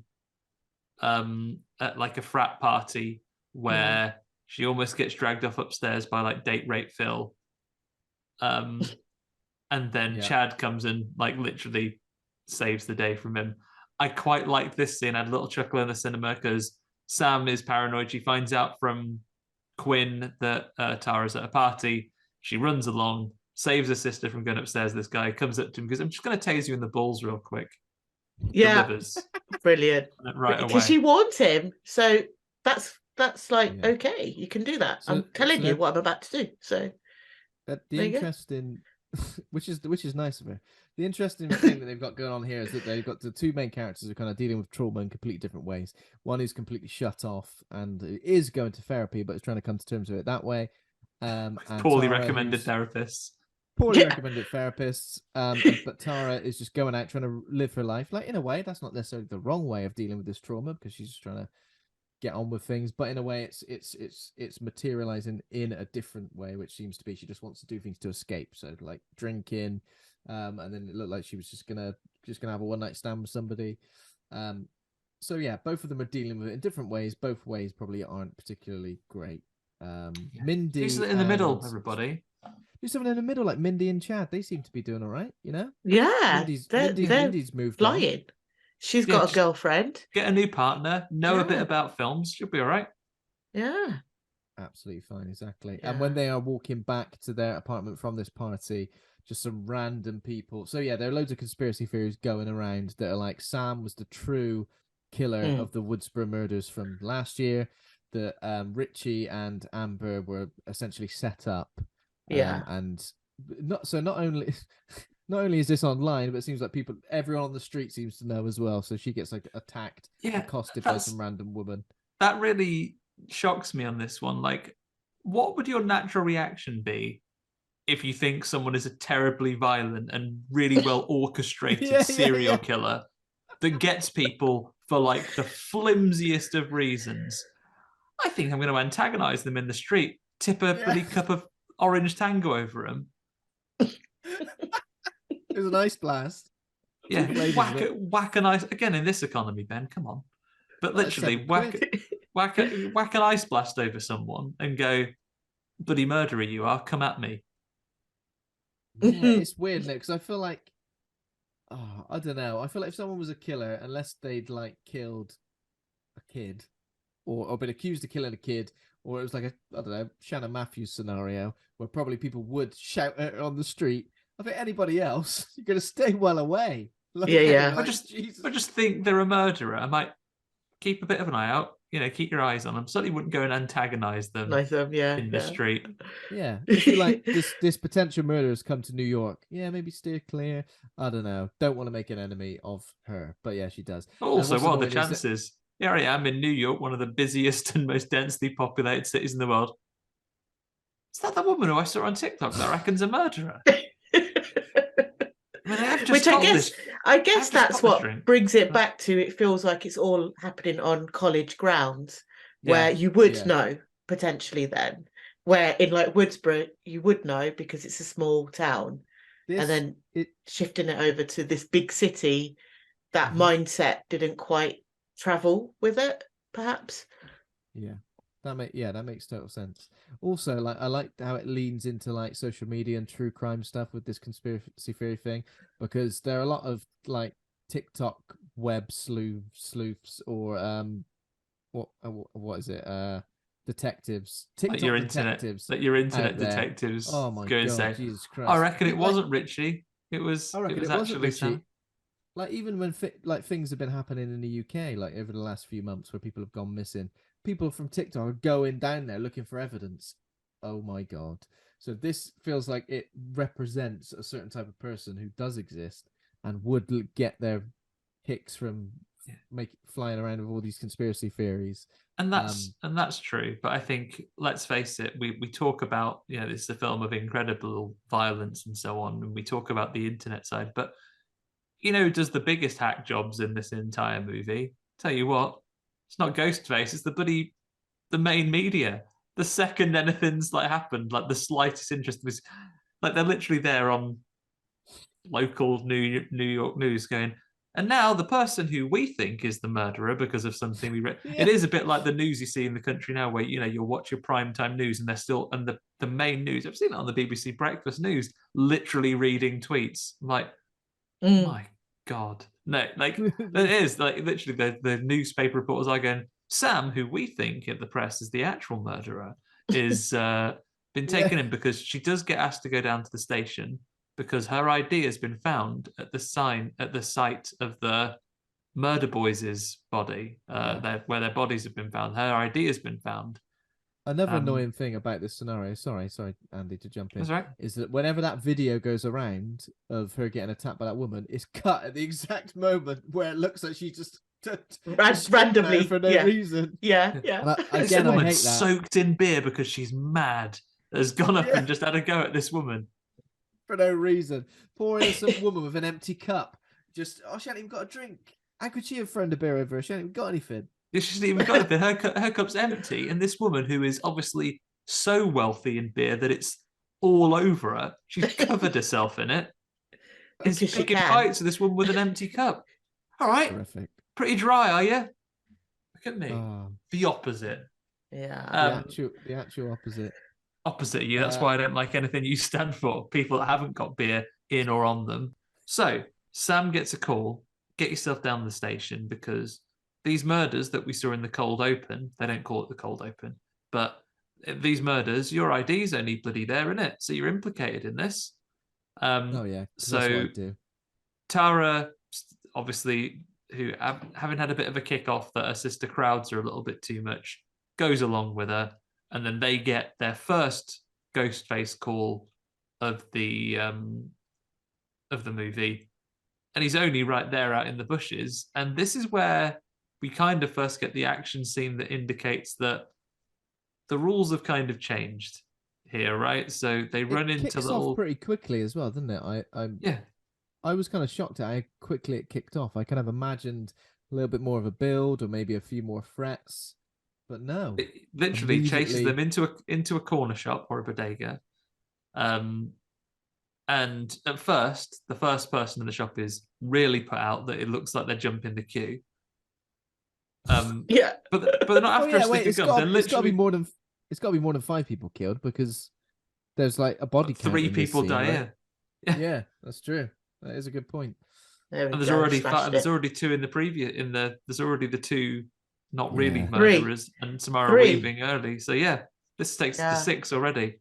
Because there's a couple of blokes in the shop that just go, don't push in. But that's quickly resolved when he realizes that they're going and saying, no, help us, call the police, murder. And then the Ghostface comes in and shanks them all up. Yeah. He's like one guy in the neck. And then obviously the shop owner has got a shotgun. This is definitely the first time we've seen a Ghostface with a shotgun. We've seen Ghostface fire a gun, haven't we? But not a shotgun. With one arm as well, like the Terminator. Wow. Who do we think this Ghostface was then? Out of the okay, so if we are kind of spoiling who the killers are throughout, but it's got to have been the police officer / dad, I would say, because either of his kids, I mean, they're both quite slight wiry builds, aren't they? Wiry, yeah. I don't know if I believe it, and he's like quite actually, you're right. Quinn would have still been in the flat, right? Because she left. So Sam comes out. Tara comes and follows her, and they're going to the police station, right? And the first question for me was, why was Sam going on her own when Ghostface is out there? That bugged me a little bit. Why? Even my friend was like, why is she going on her own? So it's nice that her sister joined her. So I'm thinking it's obviously not Quinn. Yeah, it's one. I guess it's one of the other 2. But again, we're supposed to believe that Richie in the first movie managed to just become Sam's boyfriend. And again, now we're supposed to believe that 2 people have managed to just become the roommate of the people they're targeting as well. Professional espionage family. Yeah. Yeah, it is pretty much that. Where you're like, you have to believe that not only are all of them angry enough to want to exact revenge on Sam, but they're all kind of insane as well because they're fine to just kill other people. Like, does it run in the family? It's it's pretty nuts. I mean, I could kind of believe it with Billy Loomis's mum in Scream 2 because, you know, it felt like it was a mother's love. It was her only son, and she genuinely thinks of him as being innocent. But yeah, I don't know if I'm entirely on board with the fact that that what's his name, Wayne Bailey, and his kids were all 100% sure that poor old Richie, he only killed other people for a laugh. In many ways, they're very supportive of the things your kids are interested in. You know, so like, I don't get it, but I back you all the way, 100%. Yeah, that's good parenting. Exactly, even up to the shrine scenario. So yeah, but that shop scene, brilliant. I loved it. One of my favorite bits of the movie, in fact. It's really, really tense, really good. Really ups the threat of a Ghostface, because sometimes the Ghostface can be a little bit comical. Always getting thumped, always getting like a bike pushed down the stairs at him. Always. Yeah. Absolutely stacks it in every single movie on several occasions. Yeah. But this is it's really tense when they're like crawling across the broken glass. Really good use of like that weird mirror, whatever that is. Yes. Circle mirror. Big shot mirror. Like, big shot mirror and looking through the cracks of the like beautiful racking as well. Video game distraction technique. Lobatini. Lobatini. Yeah. Hey, what was that noise? Hey, whose footprints are these? Yeah, goes around looking. Tell you what, pointing it out, it's only bad in a film if you point it out. Cause chucked a bit of the money their way, didn't they? What did you say? Cause chucked a bit of money this film's way. Oh right, okay. Was there loads of representation for that? Was there? When they get in from the? I thought you meant the band for some reason. Yeah. No, not the Cause. Me breathless. Now the Cause family. What, them as the Ghostface killers? Oh yeah. I think they're all a bit wrong at the moment anyway, aren't they? Like, are they? I think the drummer's definitely a wrong un. Is that Jim? Yeah, just being a bit of a douche, just a public douchebag. But no. Cause it for. And what's interesting here is when the Ghostface killer does run away, he's leaving masks at the scene. So he left the mask at the first scene, and he's left another mask here, and it's like a countdown. So the mask from before was from Scream 5. This one's from Scream 4, right? And this is a Scream 4 mask. And they're essentially like going, we've done a bit of DNA, and it turns out it's a Scream 4 mask. It's got the Scream 4 DNA all over it. Can you imagine? There's probably someone who works in an evidence department, and as soon as these things start coming out, some people who've let these things slip out of their grasp with years, fucking hell. Just one who's bearing in mind that they're in charge of like old evidence and the archives, and they've probably been busted down from a promising street career. They're like, have you still got that Scream 4 mask? Yeah, it's fine, locked away, it's fine. I just turned up at another crime thing. What? Oh shit! Before you answer this question about how safe it is, do appreciate that if you fuck this up, you're in big trouble. I resent you saying that, actually. As if I would let any of these Scream masks, the most probably prolific serial killers of our generation, out of my sight. Plus, doesn't matter. Even if I've losing one of them, bearing in mind it must be the same police department because most of these murders happened in Woodsboro up to this point, apart from the ones that happened in Vegas. Not Vegas, LA. All of these are in the Woodsboro files. All right then. But on the outside chance, I might have lost one of them because they're all the same. But you won't have lost, between 4 and 7 because there are multiple killers. Nah. Perish the thought, mate. I certainly won't have lost them all. What kind of mask is this current Ghostface wearing now? Because it's like a bit. Is it from the first movie? Because I reckon he's wearing Original Recipe. How'd he get hold of that one then?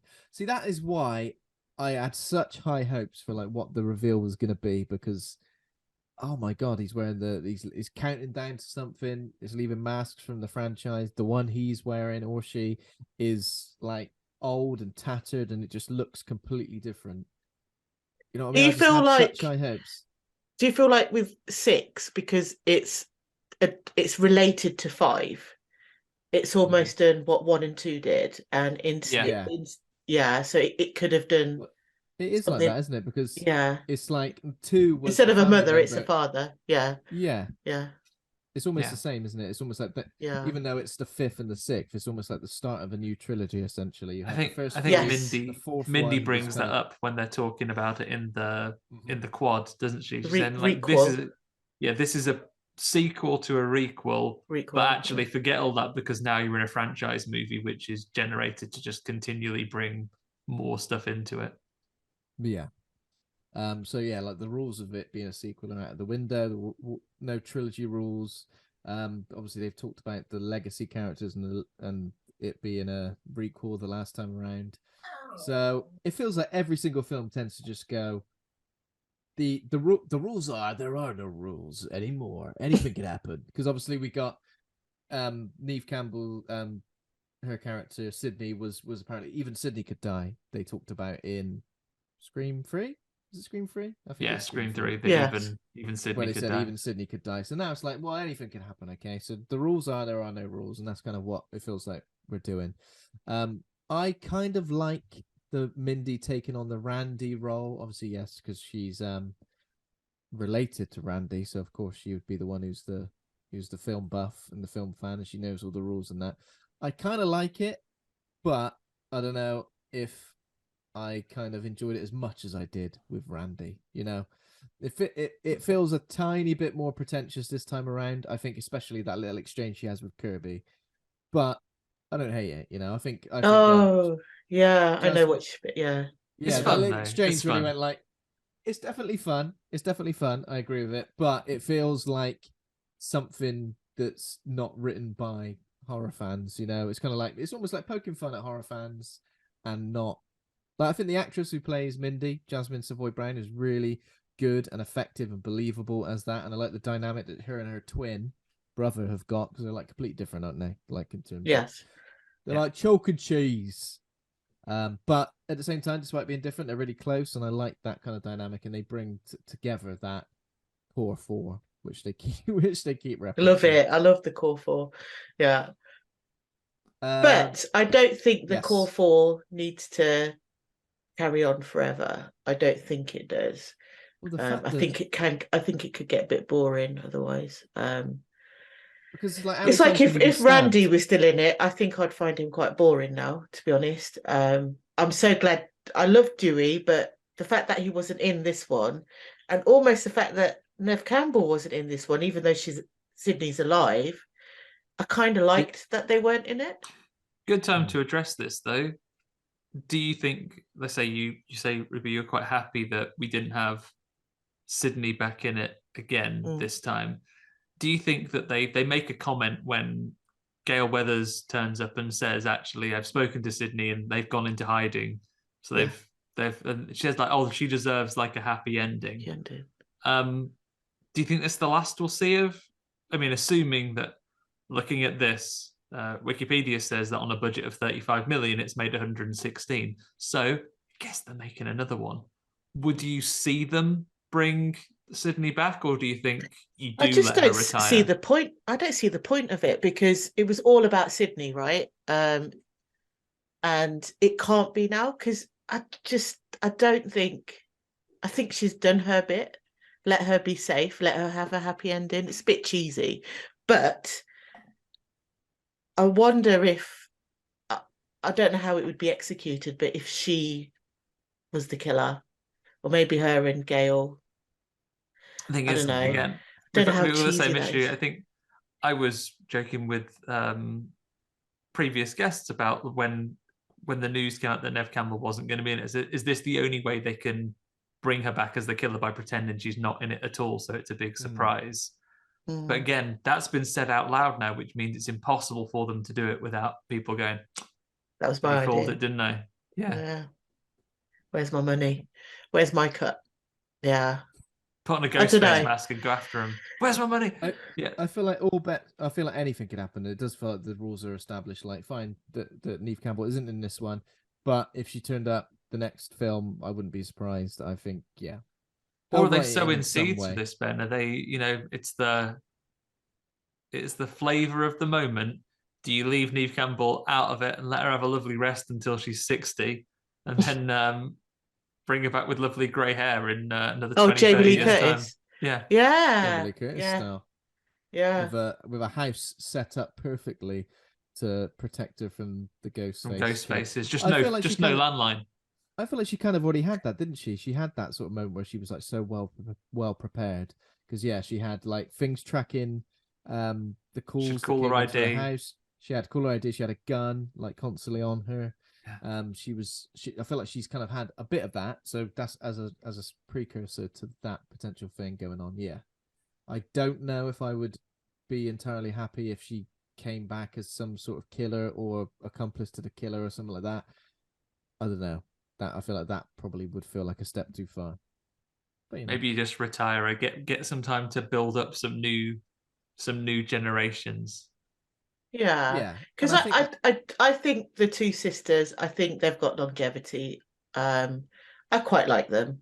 I think Chad and Mindy's really funny. But I think I don't know how long Mindy would last. They could have and maybe should have killed off one of them this time around. I think so. Maybe just I wish one. they had. Yeah. Probably Chad. Chad can go. It was weird because didn't Chad have a moment in Scream 5 where you pretty much thought he was dead? Yeah, got stabbed up. Been killed. Yeah, and the same thing kind of happens now, where it's just like it's repeated. Yeah, which is why they're really shocked. Yeah. Unless they get their throat slit or they're stabbed like 50 times, it's almost like anyone seems to be able to survive. At any moment, I guess. Okay, so we head down track. So the police at the bodega happens. The police turn up, but Ghostface has escaped, and this is where we meet Kirby Reed, now in the FBI.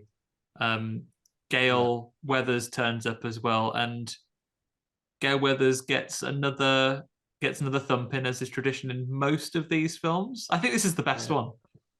Because she dodges the first one, doesn't she? Yeah. She doesn't see Tara come in because Jenna Ortega ever so small. Yeah. Pint size. Ever so small. Ever so small. She's probably looking up at Sam, taller. Yeah. Doesn't see the little attack coming from light. It's like velociraptors, those two.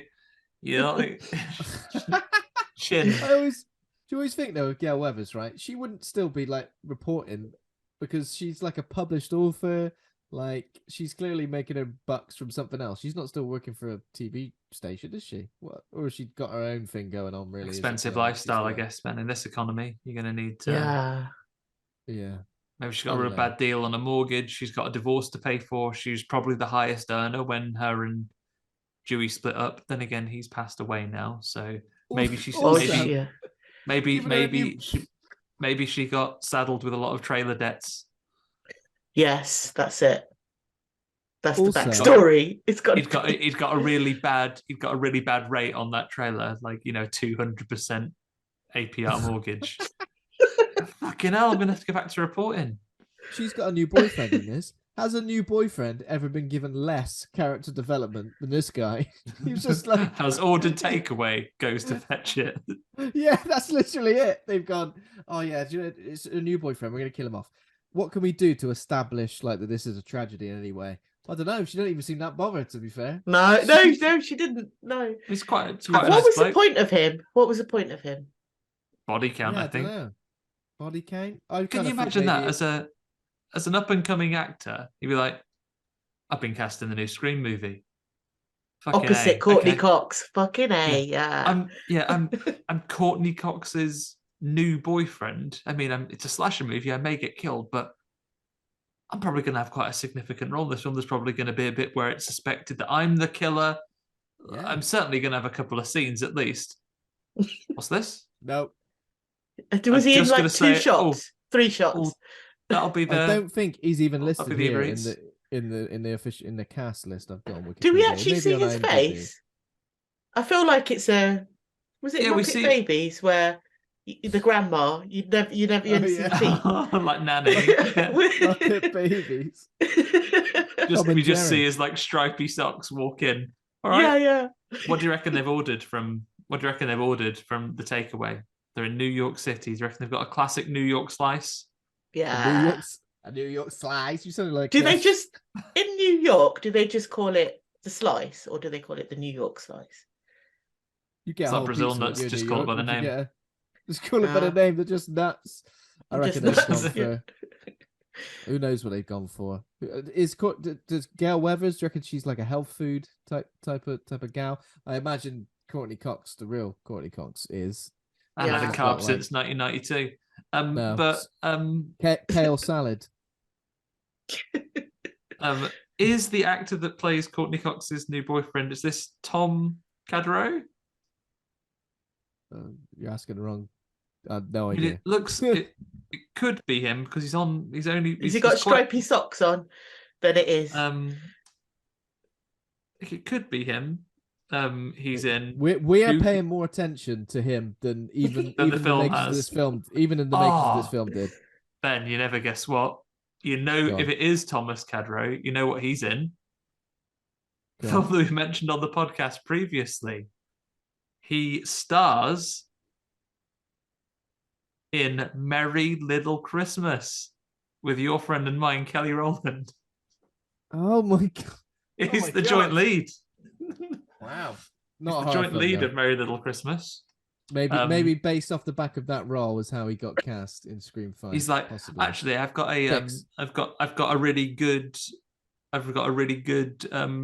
record of playing opposite sort of Scream Queen characters. Like, all right, put you in as Courteney Cox's boyfriend, shall we? But yeah, he doesn't last very long in this one.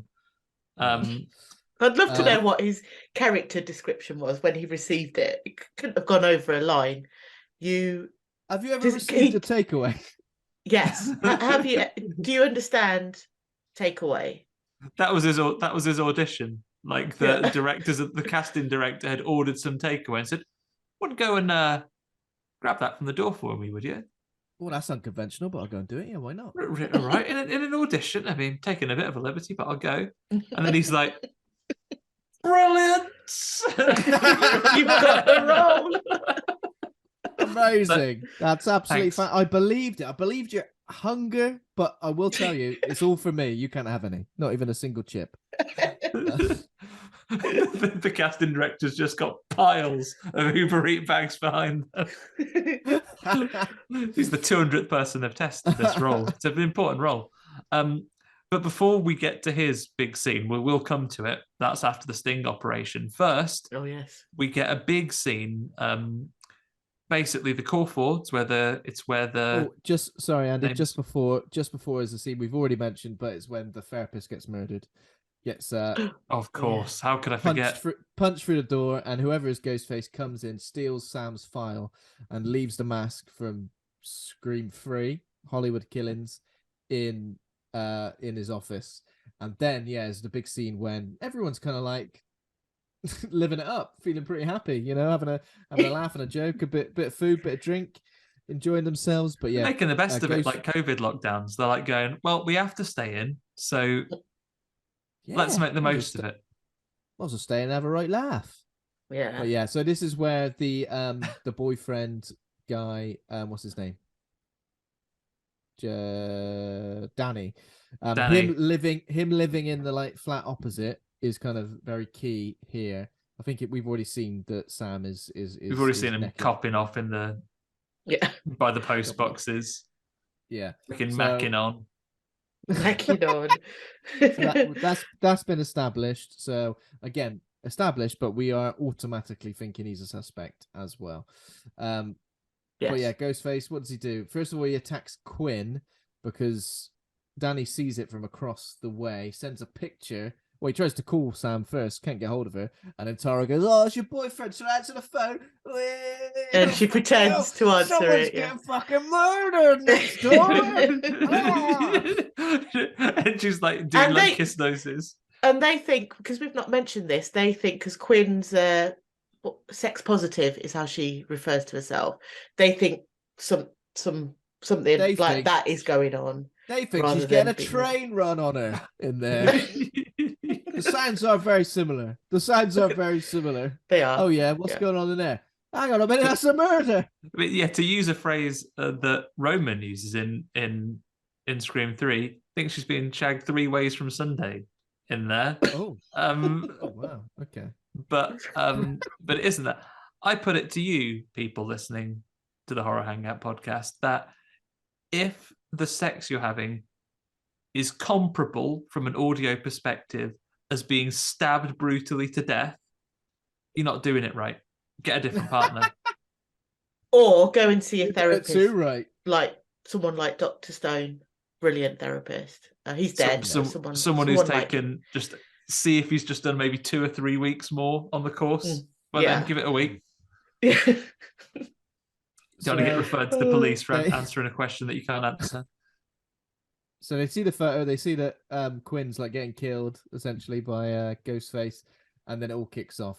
I can't remember exactly what happens. I think like Chad and Tara end up like running out of the apartment down the stairs. They run out and get locked out. I mean, we've all been there. True horrors, right? You stepped out, you've not got your keys. They can't get back in. Once you're out, you ain't coming back in. Yeah, exactly. Yeah. And Ghostface, Mindy gets like slashed on the arm, and I think Sam gets like, I don't know, it just erupts into a bit of a Mindy's new girlfriend, whose name is God, yeah, Mindy's new girlfriend. Is it Annika? Annika, at the same time.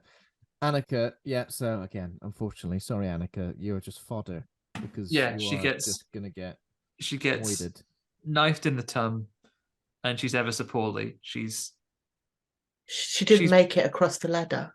Yeah, she's pumping the claret all over those hardwood floors of that rent-controlled apartment in New York City. She's not very well, but is alive. Likewise, Mindy has been slashed. The others are locked out, so they do get themselves into the bedroom. Proper classic, like bar and I like this scene where so Danny puts the ladder.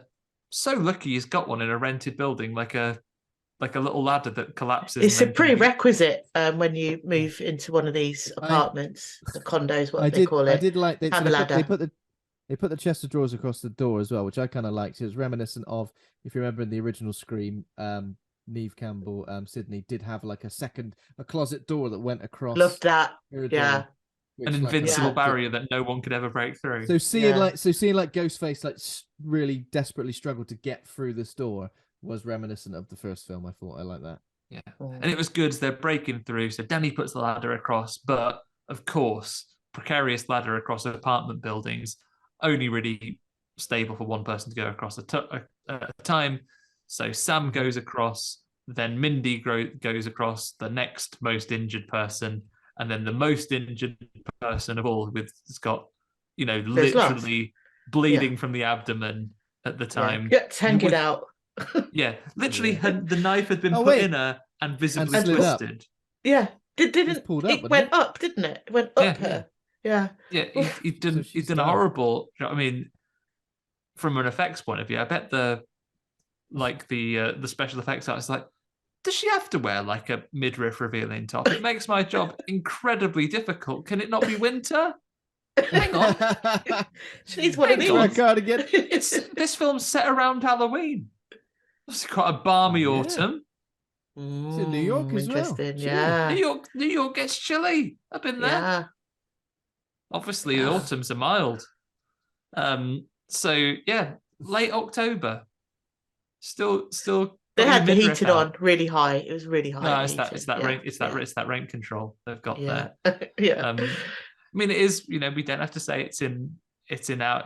Not necessarily in our universe. Maybe in the Scream universe, it's never come up. But every building in New York has like a ground source heat pump. Who knows?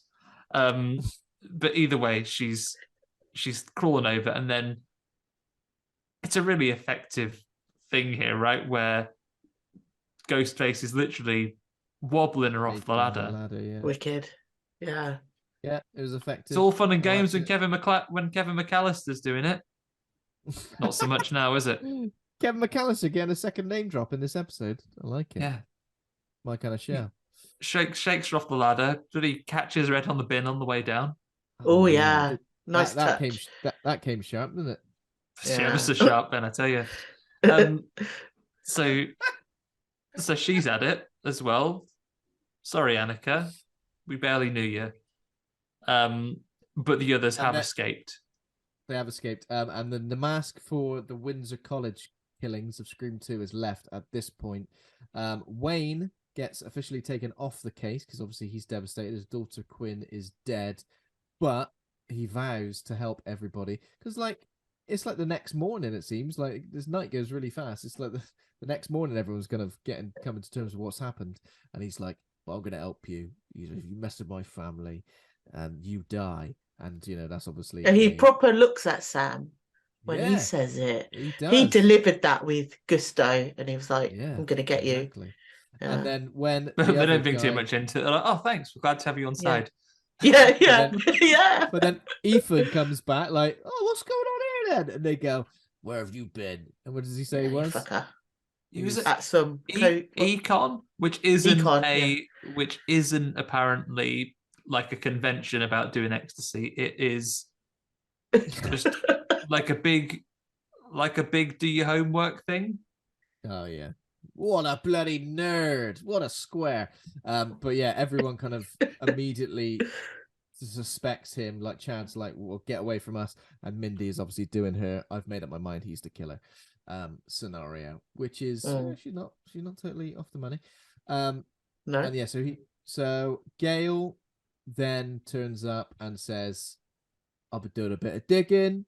I've been better at digging than Kirby because she might be an FBI agent, but clearly she's a bit. What does she call her? A zygote?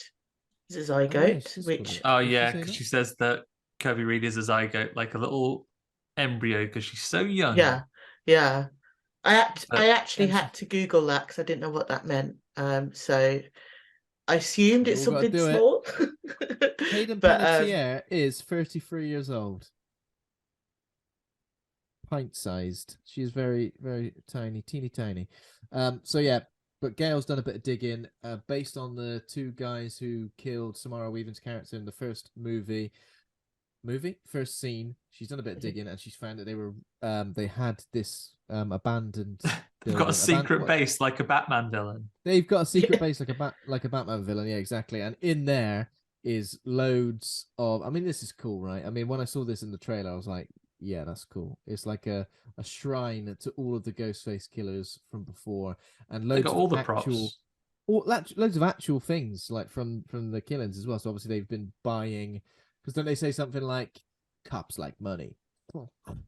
Yeah. So obviously they've been buying things from evidence and everything like that as well. Still the end, but you think honestly, they think the way they've got all this evidence, you'd struggle to like, how are they shopping for this? Are they just going to any policeman going, have you got anything that's remotely? Have you got any Woodsboro killings things? Because I love them. I collect them. There's just one increasingly rich evidence clerk. He's got like a gold watch with you. Oh, lads, you had all the prime stuff. You've got all of the Ghostface outfits. You've got all of the masks. You've got all of the knives, which we never cleaned. I guess you don't clean murder weapons. But yeah, he's got his. Have you got anything else? I've got the shirt that the cameraman from number 1 was wearing. The half-finished bag of cheese. Oh yeah, like cheesy wotsits he was eating. I'll buy it. Give it me. We'll have it. I want Courteney Cox's actual fringe from Scream 3. Was it Scream 3? Yeah, her actual. These fringe. 3, yeah. Yeah, that's what. It'd be good if they were putting the mannequins together. Get like a Scream 3 one where you have like one of the Gail Weathers outfits and then one of the Posey Parkers playing Gail Weathers outfits next to her. That'd be good. Get all those in. Yeah, that would be good. Little combination. But yeah, this is cool. I feel like I like how this looks, and obviously all the Scream. It would have been a bit cooler if all the Scream masks were there, but obviously some are missing because they've obviously been used. I saw in the trailer they weren't missing. I saw in the trailer they were all there. They've obviously set up and established. Can't trust these trailers anymore. Do you notice they even have the little They even have the little bit of theatre scenery that other Quinn from Quinn's his name in Sliders, Derek from Scream 2 gets like crucified on. Even that's there. Yeah, all the set dressing. Yeah, I saw that. Wow, that is impressive. So they've got this base. Collection. I think the only thing to talk about while they're looking in this secret base of evidence and mysteries, you'll never guess who Sam has a chat with from the Shadow Realm himself.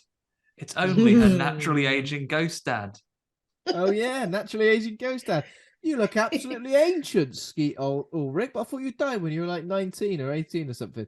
Yeah. If you've done bad things like murders, the specific punishment I have had in the afterlife is that I will continue to age as if I were a normal mortal man. Ghosts age too, you know. He's wearing the same thing as well, right? As what he was killed in, like the blood stain. Yeah, he's got the blood on it and everything. Yeah. My outfit will never age, but my face, for a budget of 35 million, we're not spending that much on the de-aging tech. I shall be the age I would be if I'd continued to live. Exactly, yeah.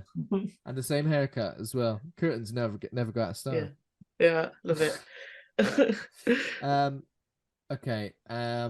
So I think around about this time, when they're trying to work out, you know, who the killer could possibly be or what they could do, they set up a kind of sting operation, don't they? And that is when Ghostface. This is when we've already mentioned that Ghostface ends up attacking Gale.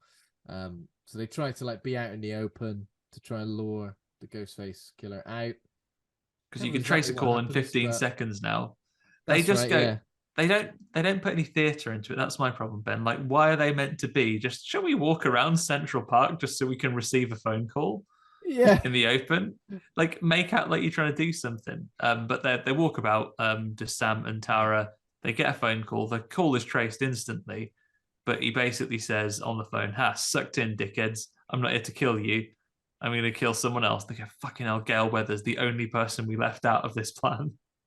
Exactly. And then they steal the police car, which is always acceptable, you know, in any scenario. I feel like if you end up having to steal a police car, you know, there's not going to be any repercussions for that. He's off the Did you find that daddy policeman? I don't know his character name. He didn't seem that pissed off, you know. Yeah, and it's kind of then it's like, yeah, you need to, because I need you to take my car so that I can go and do things. He's kind of like the Willy Wonka. Like that, doesn't he? No, wait, come back. Yeah. I felt like, is this bad acting, or do we need to look out for this guy? And it was both in the end. So he's off. I mean, a day after his daughter's been brutally murdered, he's not got the energy to shout after a few people pinching a car for a bit. And then of course we get the big scene.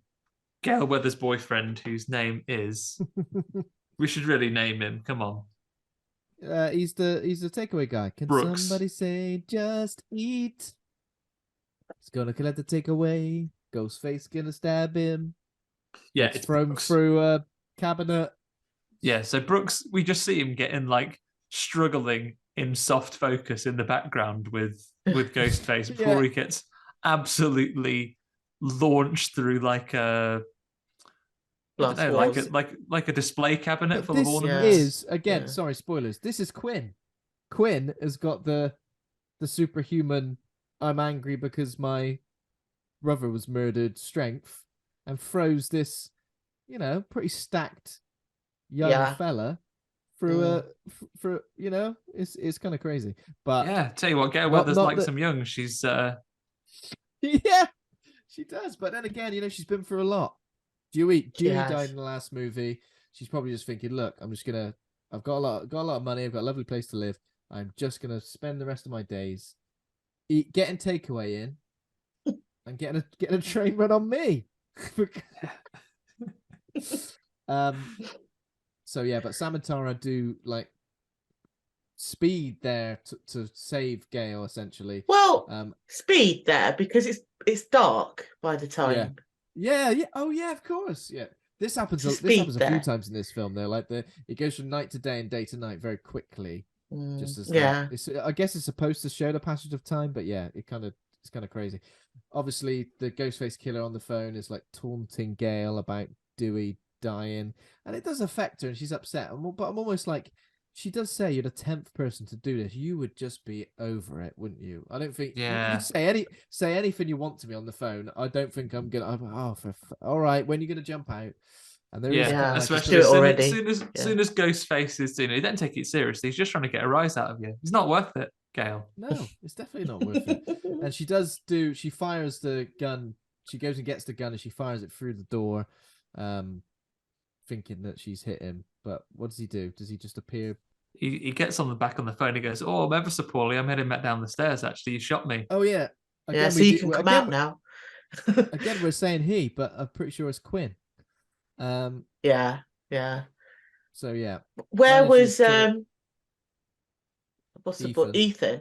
Yeah. Yeah, I don't know. Maybe they were both doing it. One of them might have been on the phone. One of them on the phone. One of them in the room. See, I think the dad was on the phone. He's been left at Central Park though. But how can he's there still shaking his fist at the car, going, "No." Oh, that's true. Oh yeah, it's not the dad. So it must be one or both of the kids at this point. So Gail does briefly get the upper hand on Ghostface and is about to pull the mask off, but unfortunately she doesn't account for the massive bit of glass that Ghostface is able to obtain. Yeah, stabs her in the. And again, so obviously we don't see enough to suggest that Gail is dead because Sam and Tara arrive. But this is weird because this is the last time we see Gail. Yeah. In this film. Maybe Courteney Cox had she had that star on the Hollywood Walk of Fame that we saw put on the other day. Friends reunion, didn't she? Yeah. She had something coming up. Yeah. Another thing I noticed in all the discussion of the screen, don't I love to name drop a few of the other friends, like Jennifer Aniston gets mentioned a few times. Oh, what, in the other movies, you mean? Yeah, they talk about I think it's Scream 2. They talk about, what about those naked pictures of you on the internet? And she's like, just my face, Jennifer Aniston's body. Oh, right, okay. Oh, cool. That's and then David Schwimmer gets a mention in Scream 3. None of the others though, so sucked in Lisa Kudrow, Matthew Perry. Yeah. Not good enough. Not good enough. But we know that she's survived because there's the little message at the end, right? So she has pulled through. Yeah. But we don't see her. Paramedics come and take her pulse. And for a while, Sam is all over it. She's like, "No, get those up. The paramedics are here. They're not trying to drag you away to close her eyes and say, yeah, she's gone. You'll see her with your ghost head now." Yeah, she wouldn't budge. Yeah, she's like, "I'm literally trying to save this woman, please." Yeah, and also, like, not that long ago, they hated Gail Weber. Yes. They wanted to beat her up. Yeah. They wanted to cave her head in. Sad out she's dead now. You thumped her last time you saw her. So now the plan is what? So Kirby has essentially made the plan to lure Ghostface to the theater and essentially like have one exit so that they can get whoever is Ghostface there and trap Ghostface. So and they are assuming it's just one, aren't they? Again, yeah, they are assuming, and there's only ever been one once. So they never go. It's always two. It's always. And they even had it. And they even had it up on the board earlier. Right? They were like, "Oh, actually, this chap Roman was the only one that ever did it on his own. Good for him." So they've talked about how there's two every single time. Yeah, exactly. But which is why it becomes believable that maybe Kirby has something to do with this, because she set it up, right? She set up the, what did she call it? The kill box. Kill box, yeah. And which would ideally be for one person, right? For one Ghostface. Once you've trapped in that, we've only got one gun in there. But before they get there, of course, they have to get the subway there. No Ubers available, no drivers to allocate. Sorry. Yeah. Oh yeah. Well, any of the drivers could be Ghostface, you know. Don't want to or the police car that you pinched is outside. Oh yeah, why'd they leave that behind? Maybe Wayne single use. Wayne caught up and went, "Listen, that's it." Oh, actually, I'm guessing when the ambulances arrive and the police, and they probably had to give that back. They were like, "Keys, all right, keys, please." I guess the way that they create the tension in this is that Mindy and Ethan get separated from everybody else because it's busy, you know, it's Halloween Which, why I really love this scene, which is why it's my background, is I don't know if it's just me being silly or thick, but when in the trailers, because they use this heavily in the trailers, there was no suggestion that they would be split up. It all looked like they're on the same carriage. And I love that. And I was like, okay, so is there going to be another subway scene? And then it's clicking to me, oh no, right, they have separated, because then you see these guys here, and then you see Ethan and what's her face? Mindy on the other on a different train. That's believable because she's texting Chad as well, and the texts aren't going through, as they wouldn't when you're on the old subway. That's believable. If the texts were going through, I'd be like, come on.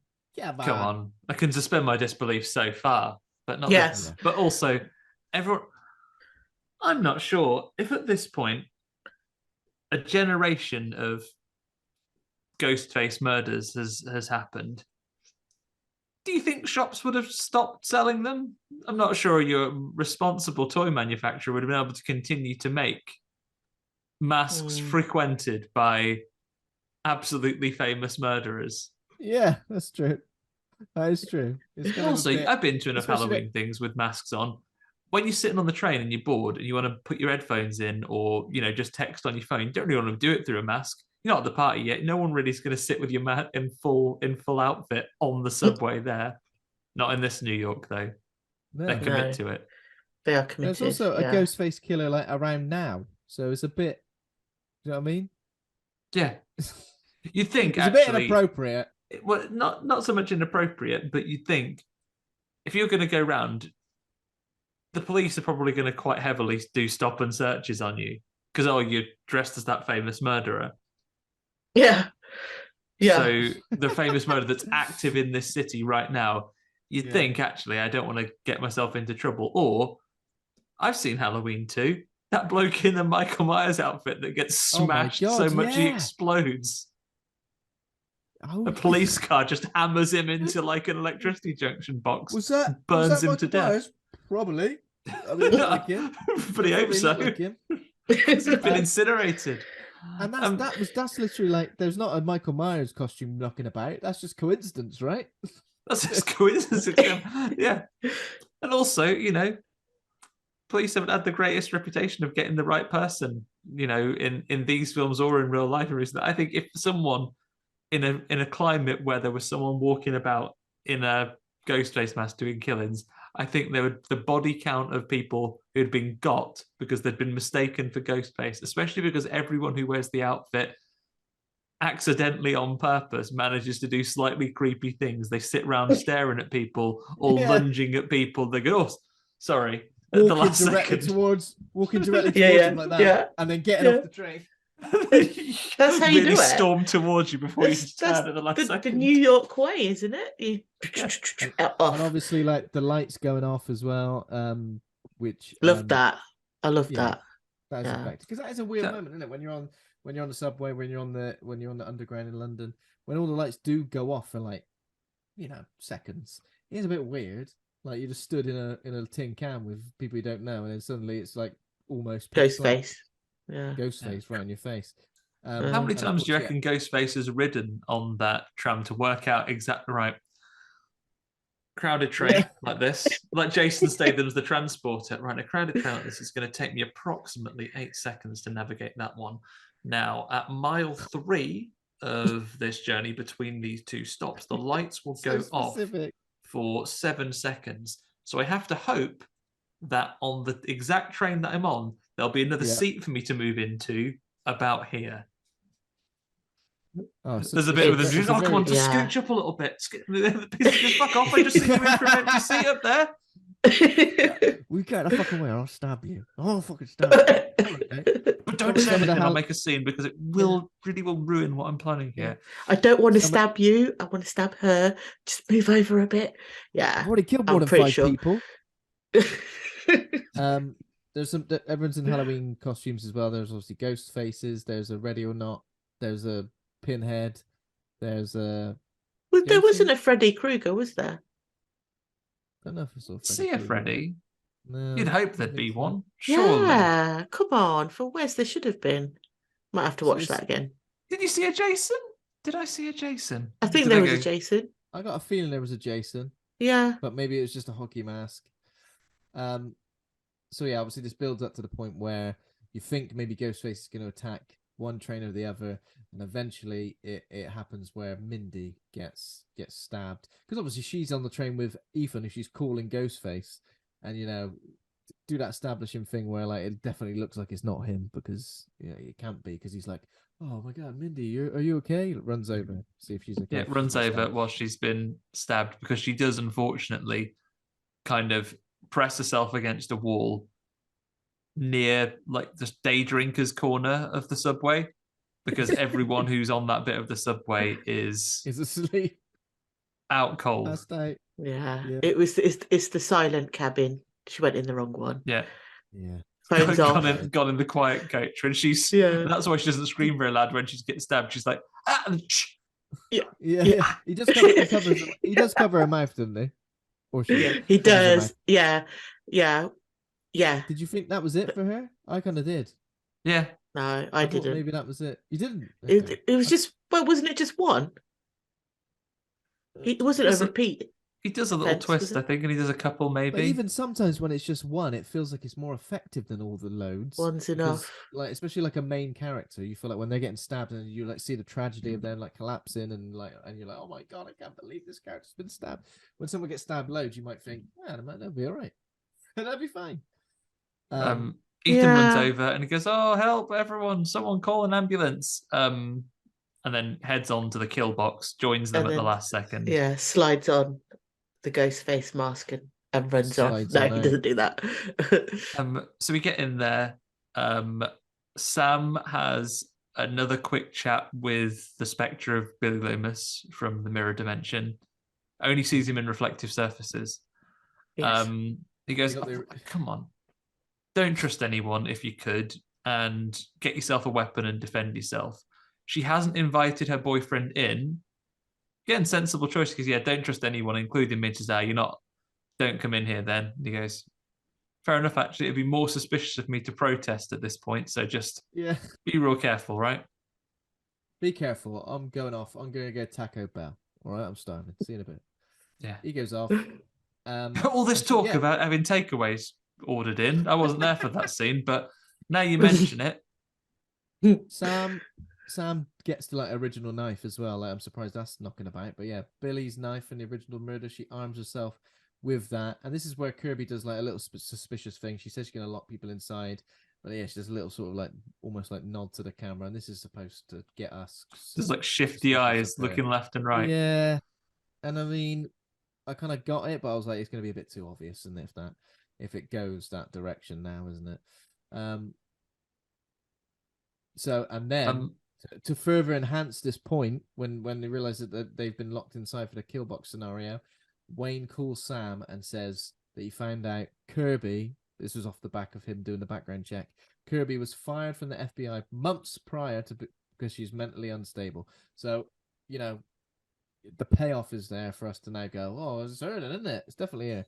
But it is a ruse after all. Just as this is done, finally, after a little bit of flirting throughout the course of the film, Tara and Chad finally get together. And what a magical moment it is, only to be spoiled by a ghost face coming and doing some stabbing. Spoiled by a bloody ghost face. Yeah. Although, after an initial stabbing, Chad absolutely takes Ghostface to task. There's some great dodges, and then just gives him, I would say, you've been playing Resident Evil, Ben. This is a Chris Redfield style big wind up punch right to the face. It's a big one. But do you know what this bit reminded me of? What's that? Do you remember in the Lost World Jurassic Park? Where you think, bloody hell. I might have the baby T-Rex. I'm trying to get away. Oh, no, there's a T-Rex here. Oh, it's terrifying. And you think one's bad enough. And then suddenly another T-Rex comes into shot. And that is exactly what happens when another ghost face slides into shot like a little snake. I really liked this bit because they have the scene where they run around. They've finally encountered that there's two. They're like Chad's fighting another one, and then basically as he's getting up, and the second one comes into screen, and he gets really badly stabbed up by both of them. He gives everyone the run for it eyes. Everyone runs Get off. out of here while you can. I really like the synchronized because the Ghostface knife wipe. I think you have to be careful with that because you could cut your hand. Be careful, Ghostface. This was good. Be careful. Like this, But please don't fuck about with knives. Chainmail gloves. Sharp. Oh, they sharpen them. So they've got gloves made of knife sharpeners. Yeah. But I love the classic Ghostface knife wipe. And they do it, and they do it in unison. One. Yeah. I wonder how many takes they had to have because that was absolutely perfect. Simpatico. Yeah. Everybody got it. They do it, and then the fight continues. Really, it's Sam and Tara versus two Ghostfaces.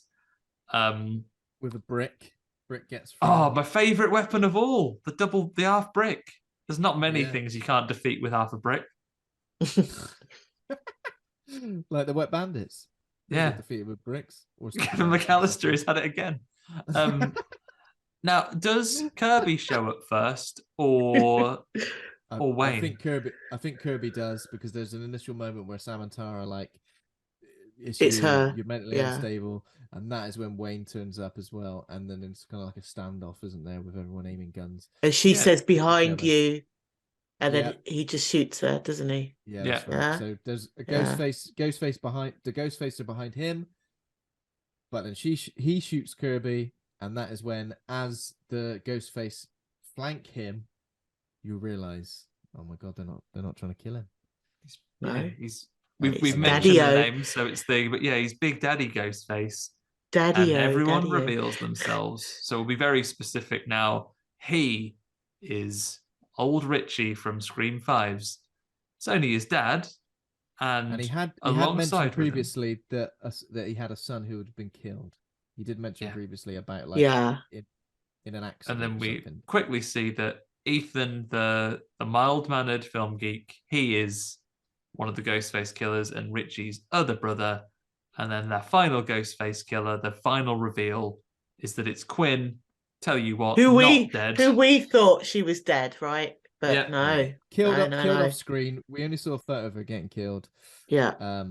But yeah, there we go. And I kind of like it because it's like one is kind of obvious because they were literally saying, "Ethan, you're Ghostface. Get him away. I'm with GF." I'm in the train with Ethan, aka GF. And the other one, Quinn, is not so obvious, and I think like Wayne is kind of like semi-obvious. So it kind of like I guessed Wayne, but I was genuinely surprised that Quinn wasn't dead. That one. The thing with Quinn's death is, there's the bit where Wayne he says that he had time to switch the body. How? I says because people give a lot of leeway to like a grieving father. So I think he says that, doesn't he? Yeah. Oh right, so enough time to swap a body. So they were like, "We'll let you be alone. We'll let you be alone with the body of your daughter." We've not even gone in the room actually. We understand that your daughter's been murdered in that room. So if you want to go in first, and it's like, and they're like, "What's in that suitcase?" Oh no, nothing. It's just he's got like a dead body on his shoulders in a big long coat.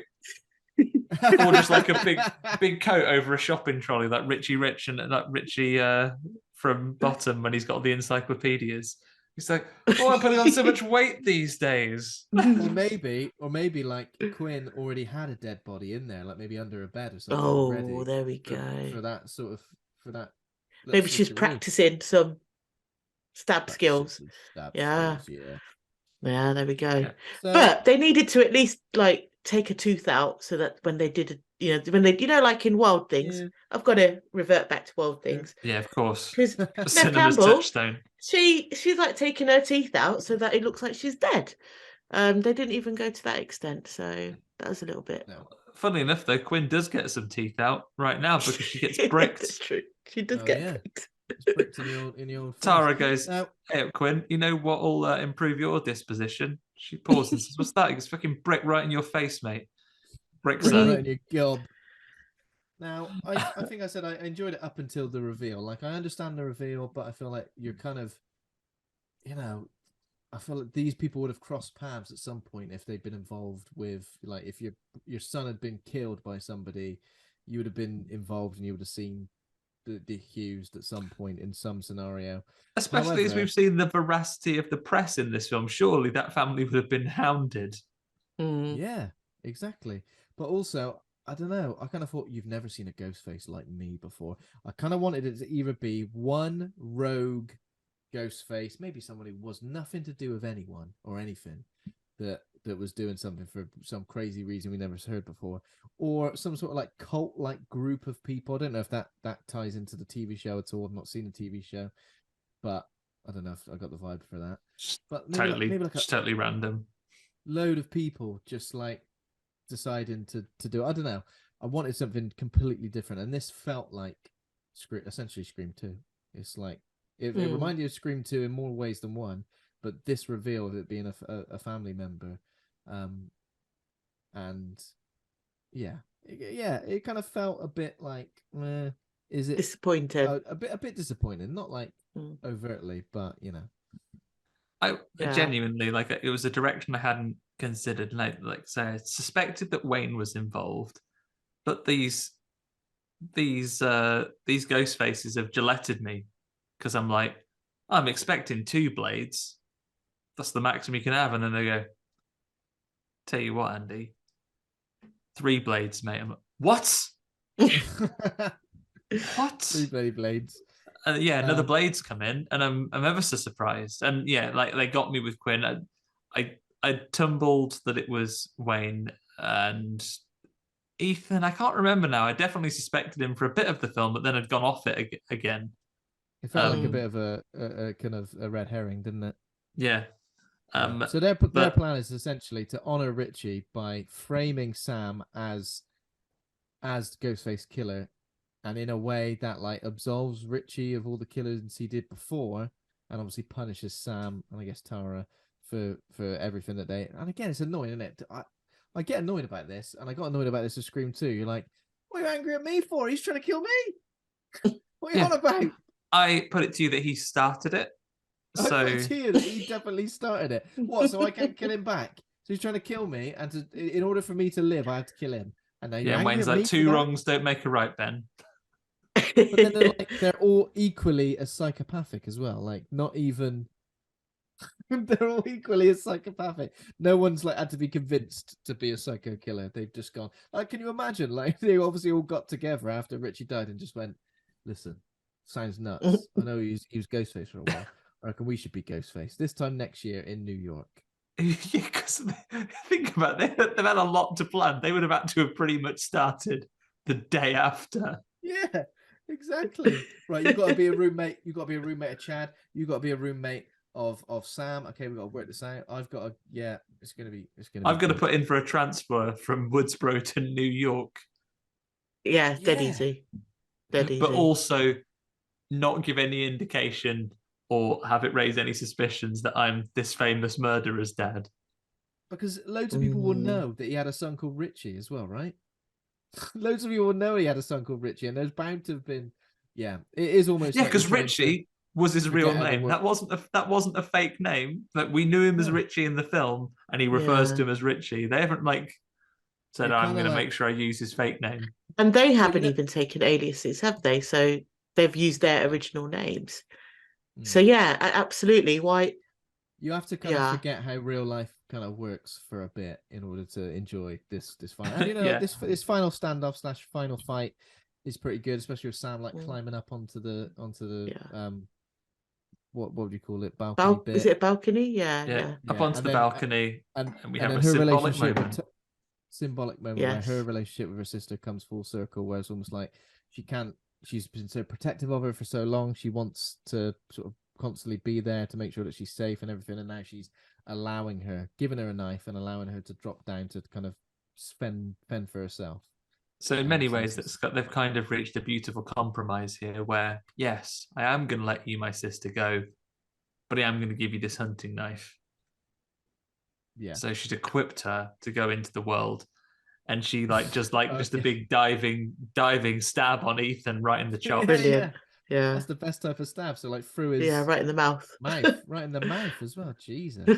And that's obviously, and Quinn comes up onto the balcony to face off with Sam. And Sam just, what'd she do? Shoot her in the head? Just caps her, yeah. That's very quick. Yeah.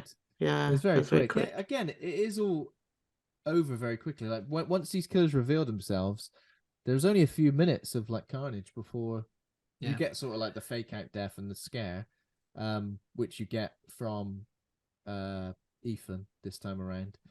But Sam, then another symbolic moment where Sam goes and dons her father's Ghostface costume, the original one.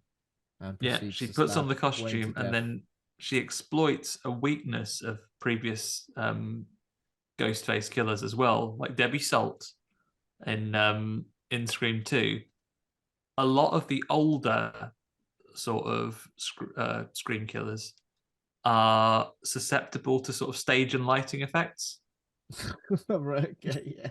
Because she starts playing the things he's shooting perfect headshots on all these mannequins, but then he doesn't anticipate the time the actual Sam is there dressed as Ghostface and is stabbed up. And then he kind of pauses and she looks and then she finishes him off. She goes in and like she's getting a bit rowdy with him, and sort of Tara comes in. She kind of catches herself as like, "Yeah, don't worry, not a psycho." And then Tara's like, "Oh no, just do it. Do fuck him up." He goes, "Oh, ever so sorry. Thought you'd be judging me for it." Stabs him. Ethan comes back and does the scare, and then gets a telly on the head. So it's Kirby gets her a moment. She pushes the TV that killed Stu, smashing onto Ethan's head. Is this a Nightmare on Elm Street 3 thing? Is that a welcome to primetime, bitch? What does she say? Ooh. She says it to him, but it is very much like that when they get the telly on the face. Primetime, bitch. Yeah. Good. So another Wes Craven. Yeah. So that's it. All the Screams are dead. No more ghost faces. They go out. Sam agrees to let Tara live her life as it was. And Tara says, "Let's meet in the middle ground. I will go to therapy." Is that Dr. Stone available? I'm afraid not. He's got to be. I really hope he is. Chad and Kirby are okay. They go, "Oh, we got another one." Chad, fine. Mindy is back from hospital already. She's actually already better. Yeah, it's brilliant. I know you got stabbed, up. but we just sprayed some first aid spray on it. It's fine. Just get yourself off and meet. Put a little plaster on it. You'll be fine. You'll be okay. That's paid for healthcare there as well. So it's like, oh, what's the cheap option? Thanks. Kirby got shot. She's fine. They all get taken to the hospital, and there's a moment where Sam is like staring at her dad's ghost face mask, but she doesn't keep it. She goes, "Nah." It away. Someone's going to be ready to pick that up and go, "I'm adding that to the collection." Yeah. Also, again, we've said about two wrongs don't make a right. You know, there's ample of all around New York City from my experiences of being there in the past, everybody. Fucking bins. Drop it in there. Stick them in the bin. Yeah, don't do any littering. Yeah. There we go. That's Scream 6. Andy, have you got any name game? I didn't prepare any name game. Well, Ben, I thought as we've done Scream reasonably recently, I might do the meta reading of this, and I might do some name game for the in-universe slasher movie Stab. Very nice. I like it. Rupa, do we need to explain to you how the name game works? No, go on. So we'll give you a synopsis of a movie, which has a name that sounds awfully like, in this case, Stab, but is subtly different, which the summary I will give you will give away a clue for. It'll just rhyme with stab, essentially, based on the clue. Okay. So you'll get after one. Based on the Woodsboro murders, a book by Gail Weathers, a pair of murderers go around the high school class of the year killing them with paving stones, dropping them on their heads. Slab, correct. Killing them with you've done this before, stones. Ben. Yes, I've done it 200 and something times. Okay, we've got another one for you, unless you've got one off the top of the dome, Ben. You carry on for now. Okay. So, based on the Woodsboro murders, a book by Gail Weathers, it actually features in the aftermath of the murders, a later chapter of the book, where the injuries, for the most part, have healed. But Scab. Scab. Jesus Christ! Sorry, it's so loud. My ears. Everyone in Rupa's house is now awake. Sorry, girls. Somebody just screamed scab. I wasn't sure whether to do that or talk about people breaking picket lines at strikes. Thought too political though. Don't want to get tweets. So do support striking workers every day, please. If you could. It works. Okay, I've got one. Go on then. What's the sort of tagline of Stab? Did you have? I just said based on the Woodsboro murders, a book by Gail Weathers. Based on the Woodsboro murders, a book by Gail Weathers. This tells the story of Ghostface killer, who, and the only way to really escape him, it would seem, or her, is to run sideways. Crab. Correct. Crab. There we go. That was good. I like that look you gave after that, Rupa. That was like, yeah. I'm nailing it now. Yeah. Give me another one. Go on. Based on the Woodsboro murders, a book by Gail Weathers, but as we had predicted, moving over to the UK, a famous comedy character, an alcoholic Glaswegian man, faces off against the Ghostface killer. An alcoholic Glaswegian man? Yes. An alcoholic Glaswegian man? A very, very specific one. A very... From what? Go through the alphabet. I can't. That's what I'm doing. The name of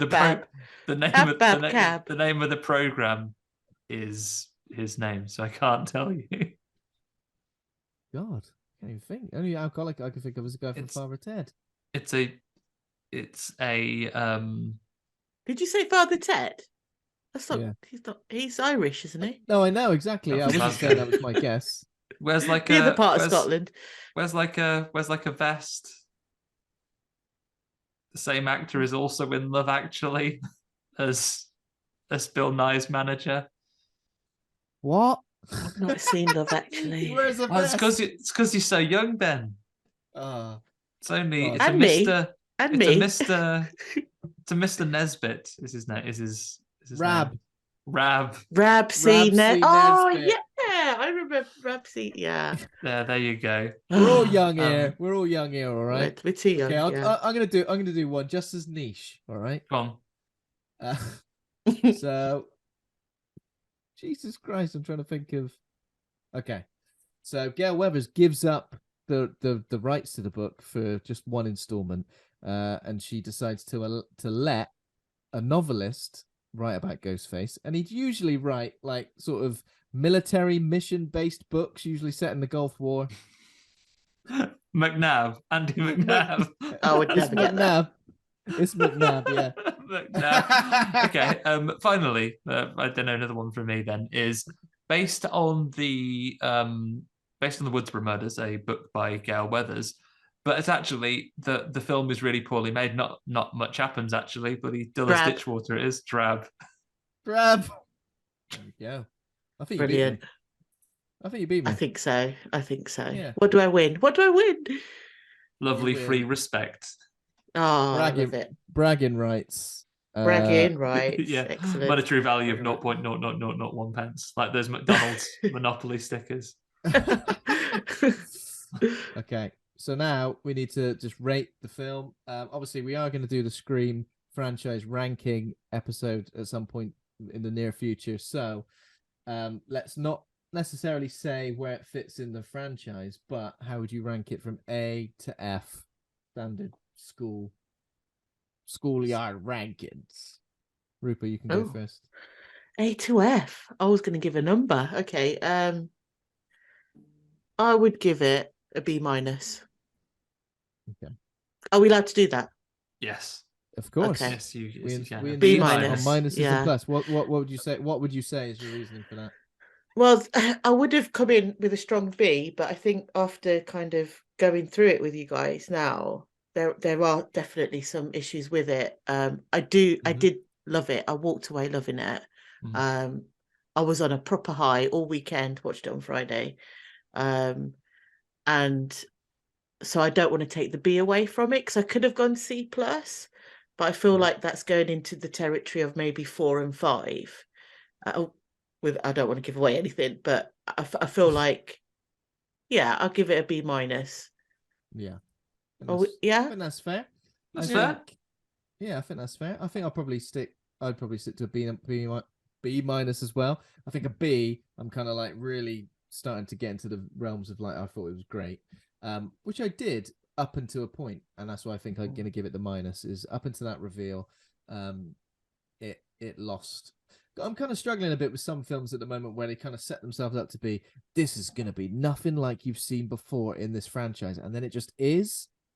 Like, I find that a bit disappointing. I understand why it's done like that, because sure, some things are different from other installments in the franchise, but up until the reveal, it kind of just gets into kind of formulaic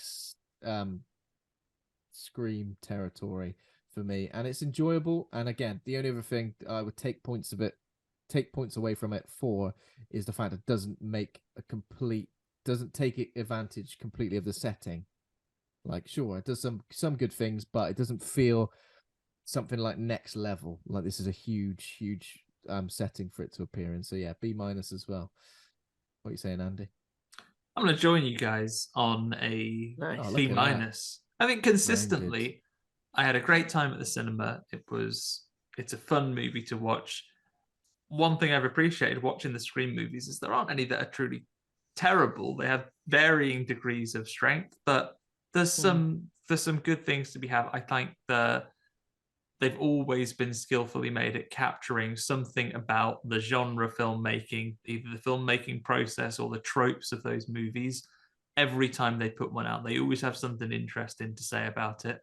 As I said at the top there, I was initially a little cautious, saying, has Jenna Ortega kind of emerged as a bigger star than the other members of the cast, and it's going to feel a little bit unbalanced. But actually, it was fine. I think it balanced out nicely, and they made good use of her popularity as a more widely used role in this film. And yeah, the kills are brutal. I think I think there were some very good tense scenes. The bit with the ladder that we spoke about. I really like the change of the action dynamic when Ghostface had the shotgun in there as well. So there's lots to enjoy. It's really hard to recapture the magic of some of the early ones, because I think you have an unavoidable sort of film of nostalgia with some of them as well. But for the most part, I enjoyed this, and the highest recommendation of all, I didn't see it with my wife. She was working on the day I went to see it. So when I came back and she said, is it any good? Should I bother seeing it? I said, yes. So I don't always say that. Quite often I say, nah, you don't need to bother. This time, it's a yes. So I think it's a solid B minus for me. I'll happily watch this again. Yeah, I would watch it in the cinema again as well. Definitely. Don't wait for it to come on Paramount. It'll be on there soon, but be on there super soon. I've seen it was on. You can pre-order it on YouTube already. If you can't go to a cinema because you live far away from one, you probably don't have to wait very long. But it's worth seeking out the cinema, I'd say. Yeah, I think so. Yeah. B minuses across the board. Yeah. So as previously mentioned, we'll be doing a franchise ranking. Rupa, are you going to be joining us for that as well? I hope so. Yeah. Yeah, for sure. Great. Nice. We'll do that very soon. So there we go then. That's Scream 6. Thanks everybody for listening. If you enjoyed the show, become a patron over at patreon.com/horror hangout. Thanks to our current patrons, including John Crinnan, Ben Scaife, Stephen Christopher, Laura Kendrick, Toby Miller, Lane Spencer, Ollie Child, Leslie Carlo, Julia Bilgren, Nick Spill, Troy Bursch, Rosalind Harnias, and Pazuzu. Thanks to Taj Easton for our theme music. Thanks to Acast. Thanks, everybody, for hosting the show. Please consider giving us a rating or review. Head over to the Facebook group, Horror Hangout Board of Advisors. We're on Twitter, Instagram, Facebook, and TikTok. Remember to keep listening. Remember to keep watching if you're on YouTube. And if you're listening, go over to YouTube to watch Rupa's recreation of opening sequence of Scream 1, because you need to see it. Next week, we will be joined by Ash Millman to discuss the Argentinian horror movie Terrified. But for now, thank you so much again for joining us, Rupa.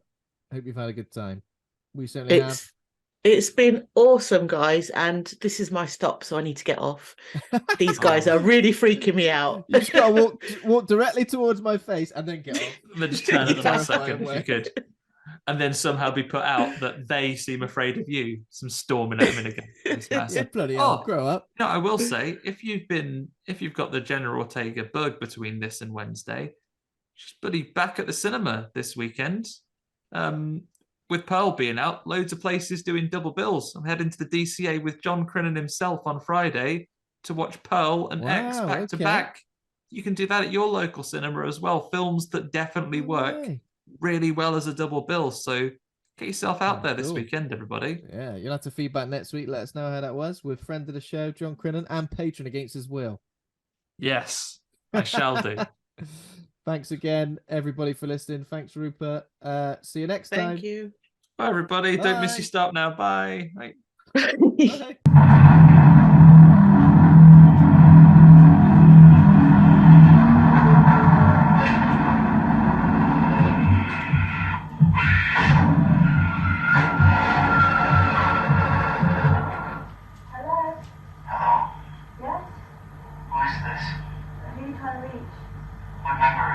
Which number do you want? I don't know. Well, I think you have the wrong number. Do I? It happens. Take it easy now. Bye.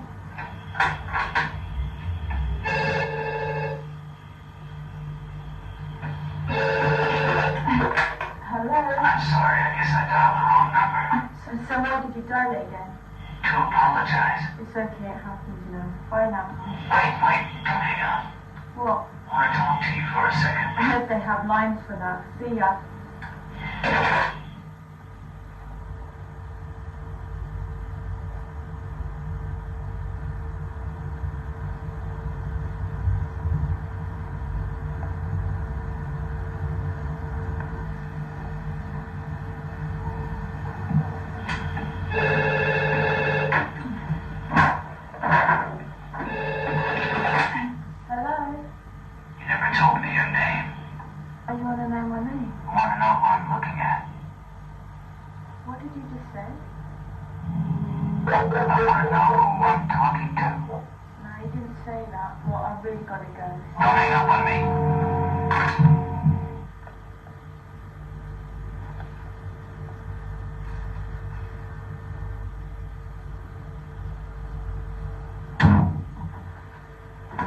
You scared me. I'm sorry, I didn't mean to. Anyway, clean up.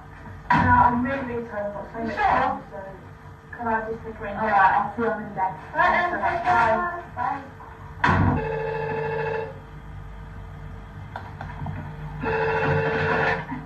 Who is it? What?